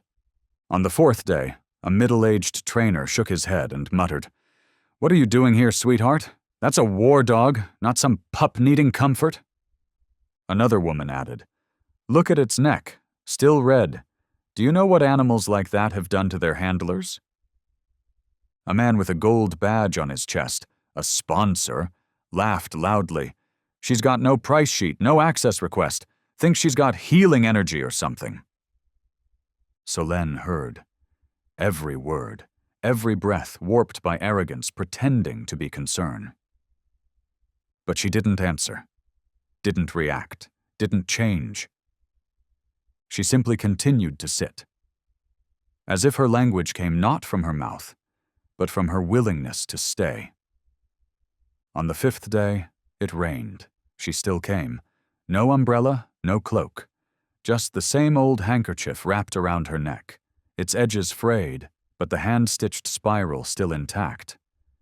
Riven didn't growl. He looked for a long time, then turned his face away, but not his back. A woman standing near Raincrow whispered, "He didn't growl. For the first time in 6 months." He didn't answer. He only reached down, picked up a small, flat stone, and placed it at the edge of the circle where Serene always sat. No one understood. No one asked. But from that day on, people in the camp began to whisper more softly. Still, there were those who hadn't learned silence. On the 7th day, a group of young trainees giggled as Serene appeared. "Back again? Is she writing a love diary to a dog or something? If that beast shows a reaction, I'll eat my ID badge." Serene passed them, light as a leaf that doesn't want to stir the dust. She went to her familiar spot. Sat down. Didn't unwrap the scarf. Didn't say a word. And Riven, for the first time, didn't watch her. But he didn't close his eyes either. He just breathed. Longer. Slower. Not like a guard, but as if he had begun to remember the rhythm of someone breathing beside him. Chief Raincrow watched from the small balcony. In his hand, a dry pine twig. The wind blew, a needle fell to the ground. He didn't pick it up, didn't take notes, just quietly watched the stone he had set, where now the shade stretched farther. "Here," he whispered, "something is changing." And it hadn't come with commands, hadn't come with food, hadn't come with leashes or stroking hands. It came through return, day after day, from someone who had nothing to prove. On the 10th morning, white mist hung thick as silk, spilling from the forest's crest to the edge of the arena. The white pine in the distance faded into a blur, like a tower in an ink painting. The entire space seemed compressed, only wind slipping through cracks in the earth and stone. Serene walked slowly, unhurried, not in a straight line. She walked as if testing each current, letting the wind lead her. When she reached the edge of the familiar circle, where Raincrow's stone still sat untouched, she paused. Didn't sit. Just stood there, hands holding the edge of her coat, eyes closed, chin slightly raised, as if listening for a melody that hadn't begun, Then, footsteps. Not loud, not soft, just clear enough to know it wasn't the wind. Riven. He stepped out from the shadows, the place that had always been his domain. A place no one had dared to cross. A place from which he had never voluntarily moved. He didn't run, didn't drag his feet, didn't act like he needed anything. He simply shifted, step by step, toward the stone. Serene didn't move. She didn't want to shatter the moment forming. Like a freezing lake, stunning, but fragile enough that a single misstep in breath could break the whole surface. Riven stopped. 3 steps from the stone. He sniffed, not close to the ground, just a subtle tilt of his nose, a small head turn, a quiet exhale. Then he sat. Not because of a command, not because of a reward, just because he wanted to. For the first time, Serene saw Riven's shoulders not pulled taut like a drawn bow, not braced to fight, and not collapsed in surrender. Just at rest, a creature in a space where it wasn't being hunted. She slowly sat down. 2 breaths from the stone. Didn't look directly at Riven. Just breathed like every morning before. Riven glanced at her. Not for long, not too brief. Just long enough for something unspoken to settle in. Then turned his face, but not his back. And in that stillness, as flat and silent as water, where no one spoke, where even the wind seemed to pause, Serene drew a folded slip of paper from her pocket. Written by hand, in soft strokes, she held it in her palm, reading silently before folding it again. I didn't come to ask to take you away. I only want to stay, until the day you feel there's no need to growl anymore. She didn't hand it to Riven, didn't call, didn't coax, just placed it on the ground, between them. A message without a voice. The wind stirred. The note rolled once, as if brushing every breath rooted around the stone. Then came to rest, right beside the spot where Riven had set his paw. He didn't react right away.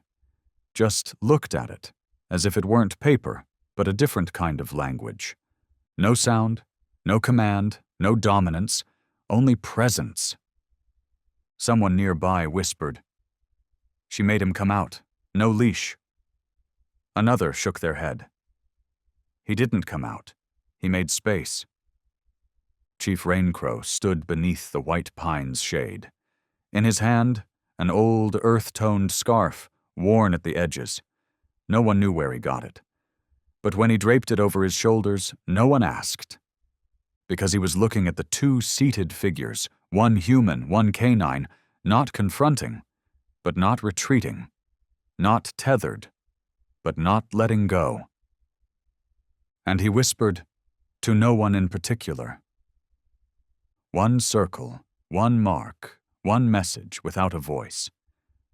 A few in the crowd remained, some out of curiosity, some from duty, some simply unsure when to leave, and some not really knowing why they stayed, only that something held them still.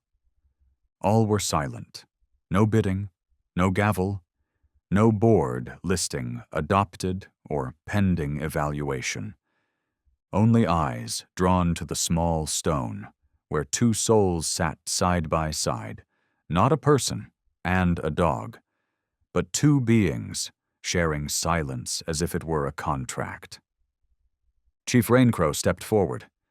He didn't move between them, didn't interrupt the thread just beginning to weave. He walked around, as slowly as if the ground itself had once been cursed, and he had to ask permission for each step. He stopped at Serene's side. Morning light slanted through the pine branches, casting a thin silver sheen across her hair. She didn't turn her head, just gave a slight nod, as if she had heard him arrive before his footsteps touched the ground. He sat down, an arm's length away, didn't look at her, only looked at Riven. Riven didn't growl, didn't snarl, didn't retreat. He looked back and blinked. "You didn't place a bid," Raincrow said, voice calm as water without ripples. Selene shook her head. "No." A long silence followed. Not cold, not tense, just the kind of space waiting to be filled with something truer than words. Then he spoke again. This time, voice soft, like he was speaking to a little girl he'd once known, long ago, in some far-off place. "If you're not buying him, what do you call him?" The question landed like a leaf touching a lake. No splash, but everything shifted. Selene turned her head. For the first time, she looked directly at Chief Raincrow. Her eyes didn't brighten, didn't darken. They only deepened, as if every word she was about to say had been steeped a long time, like tea in an old clay pot that never needs to boil twice. And she answered, without hesitation. "Riven." Raincrow tilted his head slightly, not to challenge, not to agree. Just to ask, gently, like wind brushing a shoulder. "Why keep the old name? You know most people, when they take in a new animal, change the name to start over." Selene smiled, but not the kind of smile meant for others, the kind meant for a memory that had finally healed. "Because I didn't come to start over," she said. "I came to continue, from where everyone else left off." The wind shifted. The scarf on Raincrow's shoulder fluttered, then slipped to the ground. He didn't pick it up, just nodded. Once. Selene looked down at the small stone. The name Riven wasn't carved there, but it was there, as if it had always been, just waiting for someone quiet enough to see it. "Riven, because he was torn," she said. "Torn away from identity, from trust, from reason to live." "But I don't need him whole. I only need him alive." Raincrow took a breath, deeper than usual. Didn't exhale right away. Held it in his chest, as if waiting for the wind to return from some forgotten place in his memory. "Riven," he echoed. "Not to possess, not to command, but to continue living." He stood. Didn't use his cane. Didn't strain. Just rose, like an old tree that knows when to leave its roots behind. Chief Raincrow walked toward the center of the ring, where, years ago, a wooden auction platform had stood. The platform was gone now, but the ground still bore its shape, a sunken patch of earth like a scar no one dared step on. He stopped right there, didn't step forward another inch. He didn't raise a gavel, didn't raise his voice, just spoke one sentence, loud enough to quiet all the wind in the valley. "The auction is over, and he has chosen." Silence. No applause, no one asked. "How do you know he chose?" He didn't sign anything. Does he even understand? Because everyone saw, Riven had chosen, not with a bowed head, not with a lick on the hand, but by not turning away. A child tugged on her mother's hand, looked up, and whispered, "He's sitting next to her, Mom." The mother gave a small nod, as if she too was relearning how to see a creature, not by commands, but by eyes. Selene turned to him. Didn't smile, didn't beam.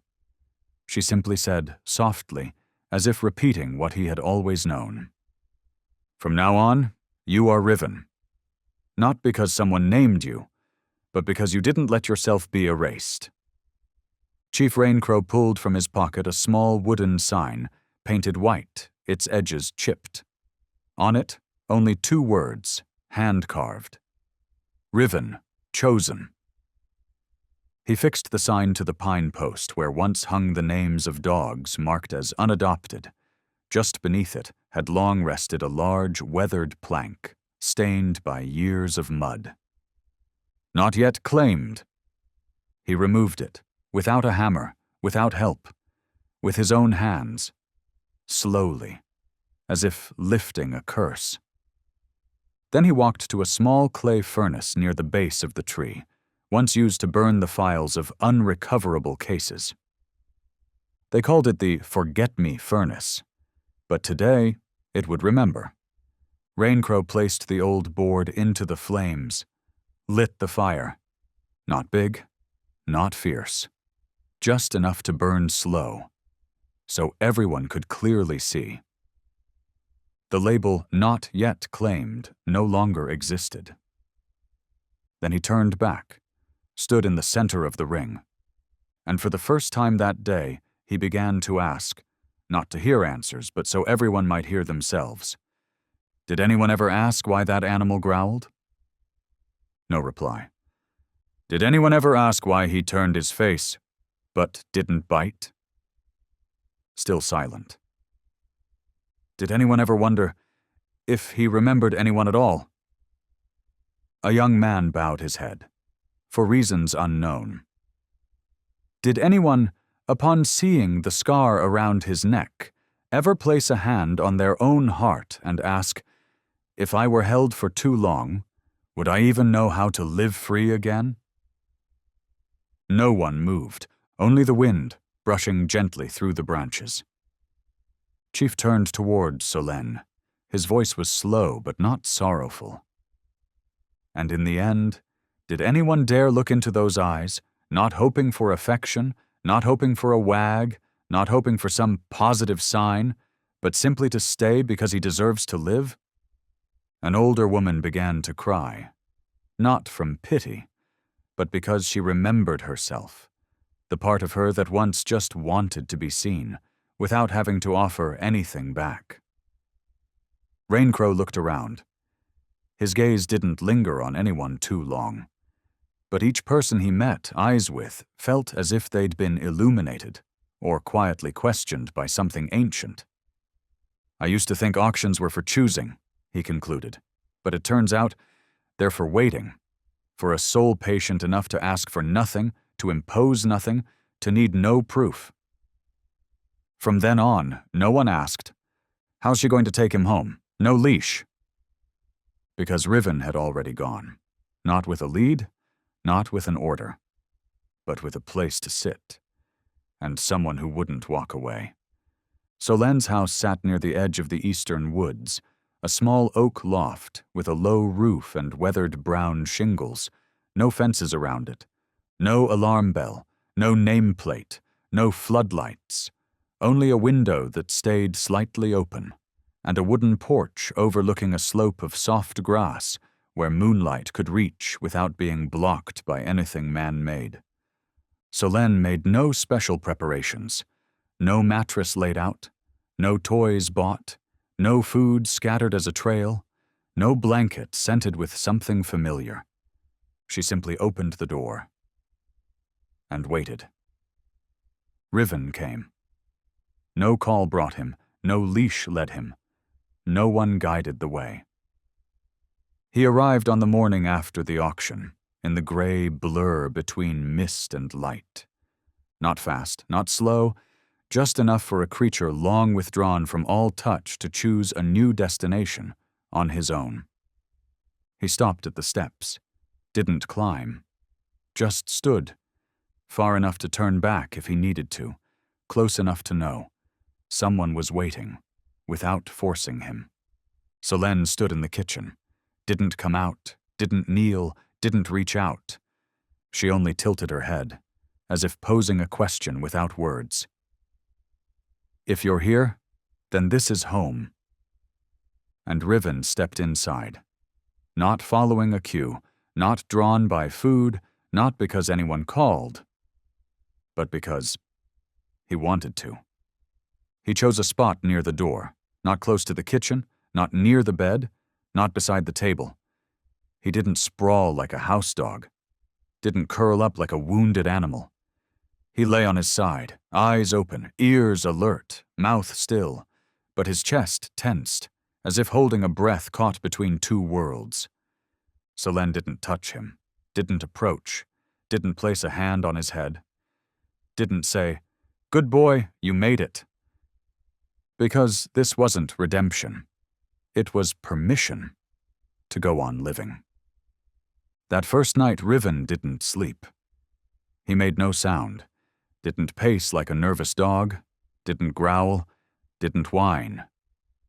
He lay by the door, like a gatekeeper. Not to protect, not because he distrusted Solène, but because he wasn't used to not being under threat. At times, he looked out toward the porch, as if expecting someone to appear from the forest and say, "Game's over, back to the compound." No one came. No one called. No hand seized his neck. No training signal was triggered. Only Solène's breathing, soft and steady from across the room. No scratching at the door. No pressure. Just unconditional presence. The first morning, when sunlight filtered through the pines, Solène stepped out of her room. She didn't call his name, didn't hold a leash.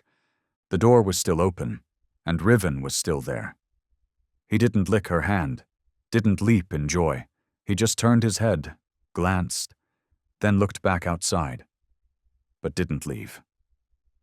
The next day, a friend of Solène's visited, an older woman, with a faint scent of perfume. Riven didn't move. But he didn't eat, either, even though the food bowl had been placed nearby. Only after the visitor left and the quiet returned did he eat. Swiftly, but not anxiously. Silently, but without panic. He still carried his old reflexes. At the sound of a speeding car, his body tensed. When someone stood behind him too long, his ears flicked. When darkness filled a corner of the room, he faced it, to guard, not to sleep. Solène didn't correct him, didn't try to change him, didn't say, "It's okay." She simply lived alongside him, as if all those reactions were allowed to exist. One day, when Solène accidentally closed the door a little too hard, Riven, startled, didn't growl, just sprang to his feet, then lay right in front of the door, as if once more he needed to be sure he had the right to hold that exit. He didn't move all night, eyes open, ears upright, back tense. The next morning when Solène opened the door, he was still there, not as someone left behind, but as someone who chose to stay with every sunrise. Solène left the light on, soft, amber, didn't walk toward the door, didn't study him, didn't crouch or speak like a ritual. She only placed a bowl of water nearby and returned inside. No call, no waiting, no check to see if he drank, as if the act didn't need to be witnessed to be real. The next morning, light streamed through the thin curtain. Not harsh, just a pale layer of morning breath. Solène stepped into the kitchen. The door still closed. The water bowl was half empty. Not spilled, not tipped. Just less, exactly as a careful creature might have used it in silence, and Riven was still there. No leash, no chart, no one keeping him in, no gate closed behind him. Only a choice, repeated every morning, to stay. First week, Riven didn't eat if strangers were in the house. Even with Solène, if she moved suddenly or turned her back just right, only then would he dip down, eat quickly, silently, then raise his head again like nothing had happened. Once, an old radio suddenly chimed. Riven snapped to attention, didn't bark, didn't panic, just stared at the sound, as if waiting for a command. But the command never came. Just a weather report. Solène didn't turn it off. She let it play. And next time, Riven didn't rise. Second week, Riven began stepping onto the porch, didn't go far into the yard, didn't run down the grassy slope, just sat at the edge of the wood, where the light could touch his back. Didn't look into the forest, didn't scout for exits, He looked toward Serene, where she sat reading under the pine. Once, Serene looked up, met his gaze. Not long. No clear meaning. But it was a look that knew how to respond. She didn't wave. Didn't call his name. Just bowed her head and resumed reading, as if to say, I see you, and I ask nothing of that. 3rd week. One rainy morning, Serene overslept. Didn't open the door at the usual time. She didn't turn around, just nodded slightly, as if she'd sensed his presence before his footsteps sounded. He sat down, an arm's length away, not looking at her, only at Riven. Riven didn't growl, didn't hiss, nor did he retreat. He looked back and blinked. You didn't place a bid, Raincrow said, his voice as calm as undisturbed water. Serene shook her head. No. A prolonged silence followed, not cold, not tense, just an emptiness waiting to be filled with something more genuine than words. Then he continued. This time, his voice gentle, as if speaking to a familiar little girl from a distant past. If you didn't buy him, what do you call him? The question fell like a leaf touching the surface of a lake, not causing ripples, but changing everything's direction. Serene turned her head. For the first time, she looked directly at Chief Raincrow. Her eyes didn't brighten, nor darken, just deepened, as if each word she was about to say had been steeped for a long time, like tea in an earthen pot that never needed reheating. And she answered, without hesitation. Riven. Raincrow tilted his head slightly, not to refute, nor to confirm. Just asked, lightly, like a breeze brushing past the shoulder. Why keep the old name? You know, many people when adopting a new animal often change its name to start anew. Serene smiled, but not the kind of smile meant for others. Rather, a smile reserved for a memory that has healed. Because I didn't come to start over, she said. I came to continue, from the very place others left off. The wind changed direction. The scarf on Raincrow's shoulder fluttered gently, then fell to the ground on one side. He didn't pick it up, just nodded. Once. Serene looked down at the small stone. There, the name Riven wasn't engraved, but it appeared, as if it had always been there, just waiting for someone calm enough to see it. Riven, because he was torn, she said. Because he had been ripped from his identity, his trust, his purpose. But I don't need him to be whole. I just need him to be alive. Raincrow took a slightly deeper breath than usual. Didn't exhale immediately. Held it in his chest, as if waiting for the wind to return from an untidy memory. Riven, he repeated, not to own, not to obey, but to continue living. He stood up, without using a cane, without twisting his body, just stood, as a long-standing tree branch knows when to leave its old root. Chief Raincrow returned to the center of the circle, where, the previous year, a wooden auction podium had stood. The plank had since been removed, but the ground still bore a depression, like a scar everyone avoided stepping on. He stood precisely there. Didn't step forward even an inch. He didn't bang a gavel, didn't raise his voice, just one sentence, enough to make all the winds in the valley stop blowing. The auction has ended, and he has chosen. Silence. No applause. No one asked, how do you know he chose? He didn't sign anything. He doesn't understand anything to choose, because everyone saw. Riven had chosen, not by bowing his head, not by licking a hand, but by not turning his back. A child held her mother's hand, looked over, and whispered, He sat next to her, Mom. The mother nodded slightly, as if she herself was relearning how to see a creature not through commands, but through eyes.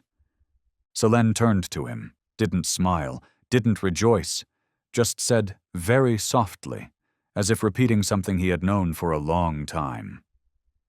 "From now on, you are Riven, not because someone named you, but because you didn't let yourself be erased." Chief Raincrow took a small, white-painted wooden sign from his pocket, its edges chipped. On it, just 2 words, hand-carved. Riven, chosen. He attached the sign to the pine post where the list of eliminated dogs used to hang. Right below was a large, old, mud-stained wooden board. No buyer yet.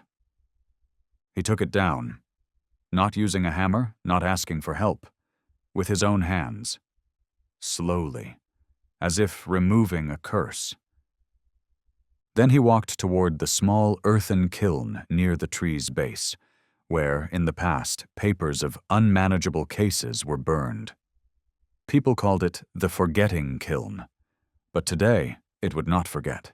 It would remember. The chief placed the old sign into the kiln, lit a fire, not large, not blazing, just enough to burn slowly, so everyone could clearly see. The label "No buyer yet" no longer existed.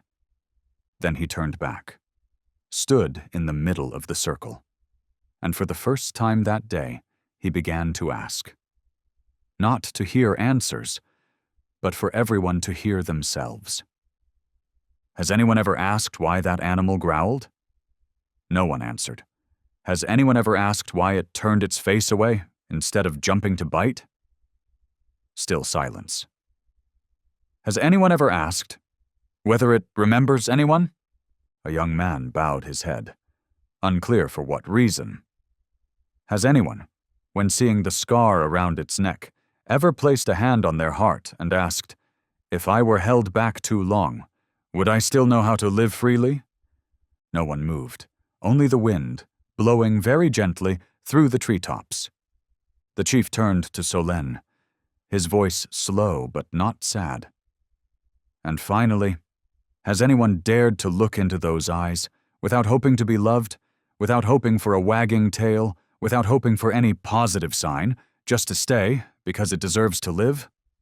An elderly woman shed tears, not out of pity, but because she remembered herself, when she once only hoped someone would see her without demanding anything. The chief looked around. His gaze didn't linger on anyone for too long. But each person, upon meeting it, felt as if they had just been illuminated, or just been silently questioned by something ancient. I used to believe the auction was for choosing, he concluded, but it turns out it was to wait for a soul patient enough, not to demand, not to impose, not to claim as an achievement. From now on, no one would ask, how does she plan to take it away? Because Riven had left, without a leash, without a command, just a place to sit and someone who wouldn't leave. One early April morning, Serene hung a small sign on the wooden gate, where previously there had been no fence, no boundary, hand-painted, soft lettering, not using printed fonts, not formally framed. Just 2 lines. A place where pain doesn't need explaining. And below, in smaller letters, no therapy, no training, just being together. No line had an exclamation mark, no attempt to be persuasive. She didn't send out newsletters, didn't advertise, didn't erect medical signs, didn't register for online consultations. But people came. A middle-aged woman, with salt and pepper hair, tired eyes, carrying a torn wool scarf. A thin young man, always pulling his sleeves down, eyes looking out the window as if waiting for a signal to flee. A small boy, tiny, walking close to his mother but never looking up, only staring at the worn edges of her shoes. They didn't come to be healed. They didn't use that word, nor did they expect anyone to use it for them. They just came because there was no other place to sit, without being asked why.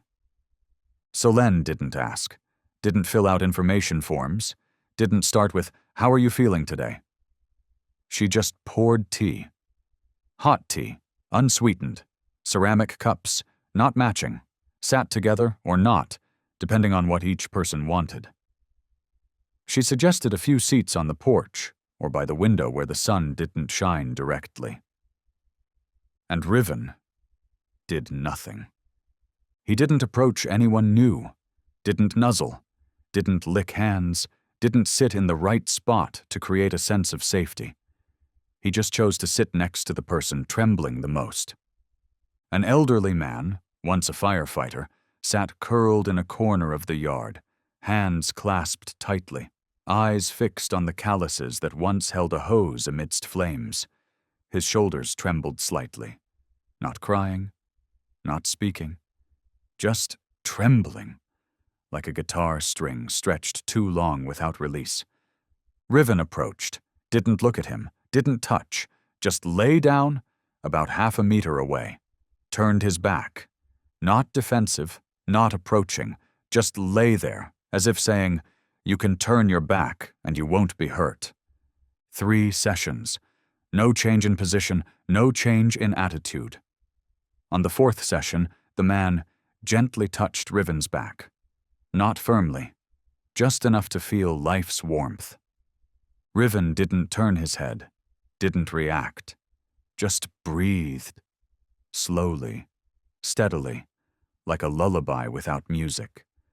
And that very breath made a man who had lost his entire team in a fire begin to believe one can live without needing permission. No need to be good. A volunteer once dropped by, carrying a thick notebook. She spoke to Serene, not unkindly, but with a tone of purpose. "Can I help with training? Run some reflex tests? Assess PTSD sensitivity levels?" Serene smiled, not sarcastically, gently but firmly. "That's not necessary. We don't measure progress here. We don't count steps. We just remember who stays." The young woman said nothing, didn't argue. She simply closed her notebook and sat beside a man without a name. Together they watched Riven, lying in the corner of the yard, his head resting on a flat stone. Not performing, but present. Riven didn't know how to perform. He didn't shake hands, didn't sit on command, didn't fetch, didn't push wheelchairs like dogs in those emotional support videos, but he knew when someone was about to cry, and didn't want anyone to see. He would stand up, not quickly, not loudly, and block the view of others, not to make the person feel cared for, but so they wouldn't feel exposed in their most fragile moment. A teenage boy who had locked himself in his room for 2 months sat pressed against the old wall behind the porch. He didn't speak, just trembled. Riven came over and sat sideways, not facing him, not turning away either, just positioned himself parallel to the escape path, so that if the boy needed to run, he still could. That day the boy spoke for the first time. "This dog doesn't care if I'm okay or not. He just breathes with me." And Serene, from the kitchen, just bowed her head. Said nothing. Because that was the entire purpose of this place. A little girl, about 8, once lost in a refugee camp. She came with a young woman, perhaps an older sister or a volunteer guardian. No documents, no records, no official name. She didn't speak for 3 days, didn't cry, didn't scream. Only her eyes never stopped moving, darting constantly, as if the room might vanish at any moment. She feared the dark, even silence. Serene didn't ask why, didn't try to start a conversation, didn't make her tell. She simply read fairy tales each evening, not to lull to sleep, but to keep a human voice in the space. But in some passages, in the silent spaces between pages where Serene's voice faltered slightly, the girl's heartbeat would quicken like a drum. She gripped the edge of the blanket, her legs curled up as if ready to flee. Riven didn't intervene. He didn't come in like a savior. Didn't jump on the bed. Didn't nuzzle her like in those dogs comforting children clips. He simply stepped into the room, slowly, like a shadow shifting with the breeze. Then lay down, along the foot of the bed. Didn't rest his head. Didn't press close. Just lay there, close enough that she could feel his warmth through the blanket. No forced cuddling. No whimpering. No attempt at interaction. Just presence. That night, for the first time, the girl fell asleep without screaming. Didn't jolt awake. Didn't dream of a forest of people running away. Not because she was comforted. Not because the story was perfectly told. But because another being had chosen to breathe beside her, as a signal, life is still here, quietly enduring. The next morning, Serene closed the book. The girl said nothing. She simply placed her hand on the blanket, where a faint black hair remained, and for the first time, she spoke. A single word. Him. Just that. But enough to make the older girl burst into tears, not from worry, but from relief. One time, a doctor visited the center. He offered to help Serene create assessment files, progress feedback charts for the people who came. Serene smiled, then pointed toward the porch, where Riven was sitting beside an old man who didn't speak. The man trembled, not from cold, but from too long without being touched without flinching. Riven didn't tremble. He sat, didn't touch, didn't turn. They both looked toward the distant mountains. No words, no clocks, but neither left. Serene said, just loud enough for the doctor to hear, "You see, no need to speak, no need to evaluate, just, I won't leave until you're ready to stand." That evening, the doctor left no files. He only dropped a handwritten note into the mailbox. "It's been a long time since I've seen someone be allowed to be themselves, without being fixed. Thank yous, without sound." The center never closed, had no operating hours, no appointment schedules, no fees. But each person who came had their own way of saying thank you. One woman quietly returned after 3 weeks. She didn't greet anyone, just climbed the roof and replaced a few loose tiles. A young man, who once cried behind the porch because he couldn't find the right way to apologize to anyone, came back with a box of homemade ginger cookies. No card. Just a note in the kitchen. "You don't need to keep these. I just wanted to leave a little warmth." A young girl, with dyed green hair and a shirt stained with paint, painted a small spiral onto the old bricks near the well. Not too bold, not large, but identical to the symbol on Serene's favorite scarf, a swirling line like the wind.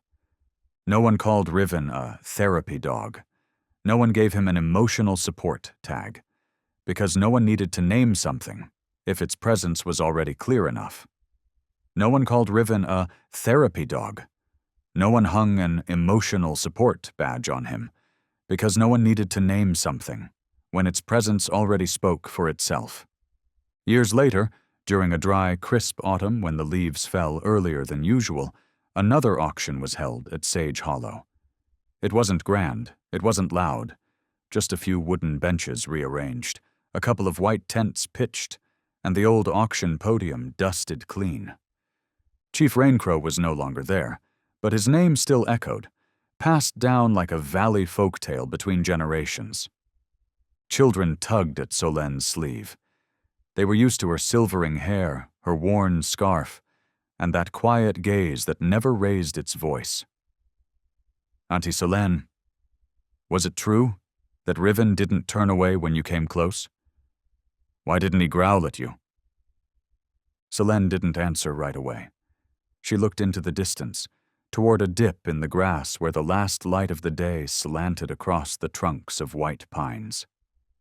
a place where a large, black-furred dog with eyes like burning steel had once growled 3 times, and no one dared stay after the third, except one person. Serene. She sat down, arms wrapped around her knees. She didn't tell it like someone who had won. She spoke like someone still sitting there, beside a soul that had never truly known peace. That day, I didn't come to take him home. I didn't come to rename him or prove anything at all.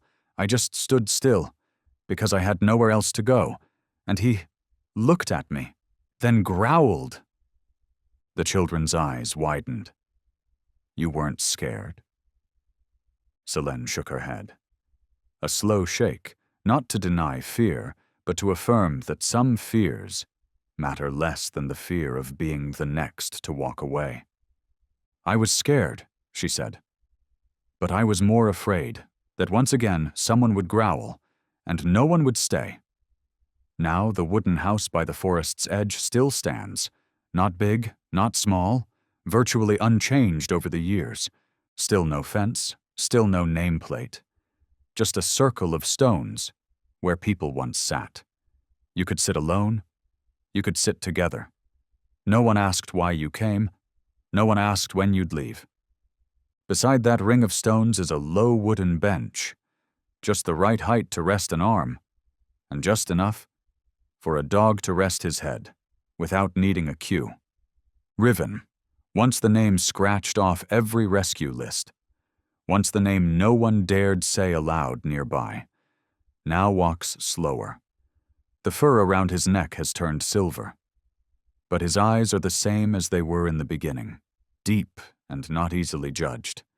He still sleeps by the door, but no longer to guard. Just out of habit, like how the night wind still brushes past old tiles, reminding that this place once knew pain.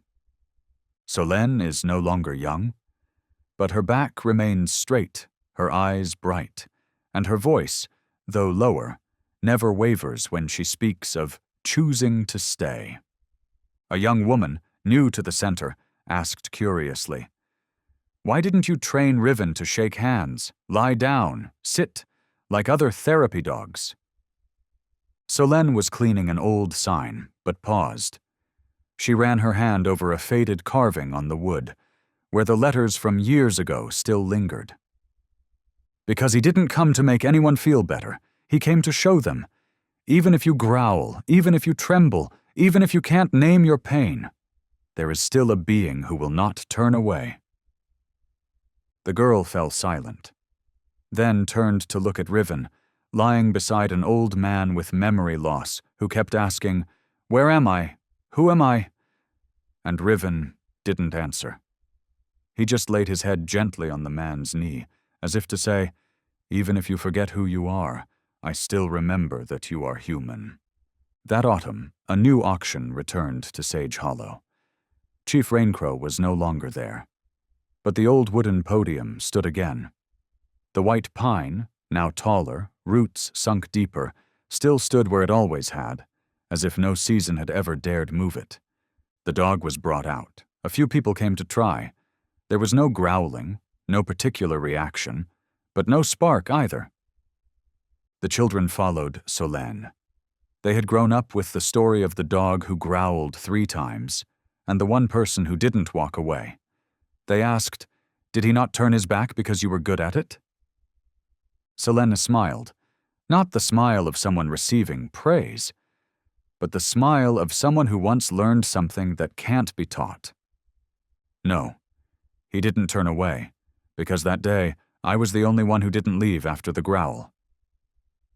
The wind passed by. The scarf around Serene's neck fluttered lightly. The hand-stitched spiral on the fabric, now faint, still caught the afternoon light clearly. No one ever saw Serene cry, but the children knew. There were times she stood beside the stone bench, looking toward the forest's edge, as if waiting for someone to step out once more. On the wooden podium, where the sign once read, "No one has adopted," now stood a new wooden plaque. No names, no prices, Just one line. Not everyone who growls wants to attack. Some souls are only asking, will anyone stay this time? That was the question Riven once asked, not with words, but with his eyes, with the way he stood still, with how he didn't lower his head, but also didn't turn away. And that day, in the golden light pouring through the pine forest, a child stepped up onto the podium. No number card in hand, no new clothes, just a scarf in hand, stitched with a spiral, clumsily but carefully. Selene looked at the child. Then at Riven, now sleeping beneath the pine, eyes closed, mouth slightly open, as if still dreaming. She said nothing, just nodded. A single nod, like the one Chief Raincrow had once given her, like the nod she had once given to a soul who did not turn away, even when everyone else had. There are beings who don't need words, don't need training, don't need to prove value. They simply exist as a quiet reminder that love doesn't require full understanding. We live in a world that grows faster each day, where cries are often labeled as inconvenient, where silence is mistaken for coldness, where creatures who've been hurt are quickly deemed difficult, unsuitable, or worse, unworthy. But if we're willing to sit, just for a moment, in the presence of a soul growling out of fear, or an eye that avoids contact out of old betrayal, maybe we'll hear something no language can quite express. I'm not demanding, I'm just asking. Will anyone stay this time? Not everyone can train a dog, but anyone can choose not to walk away when a heart needs to be heard. Because sometimes, the one thing that keeps a being here isn't a leash or a reward, but a presence gentle enough not to frighten it one more time. And if someone once stayed with you when you growled, try doing the same for another creature. You might not just save an animal. You might mend a broken circle within yourself.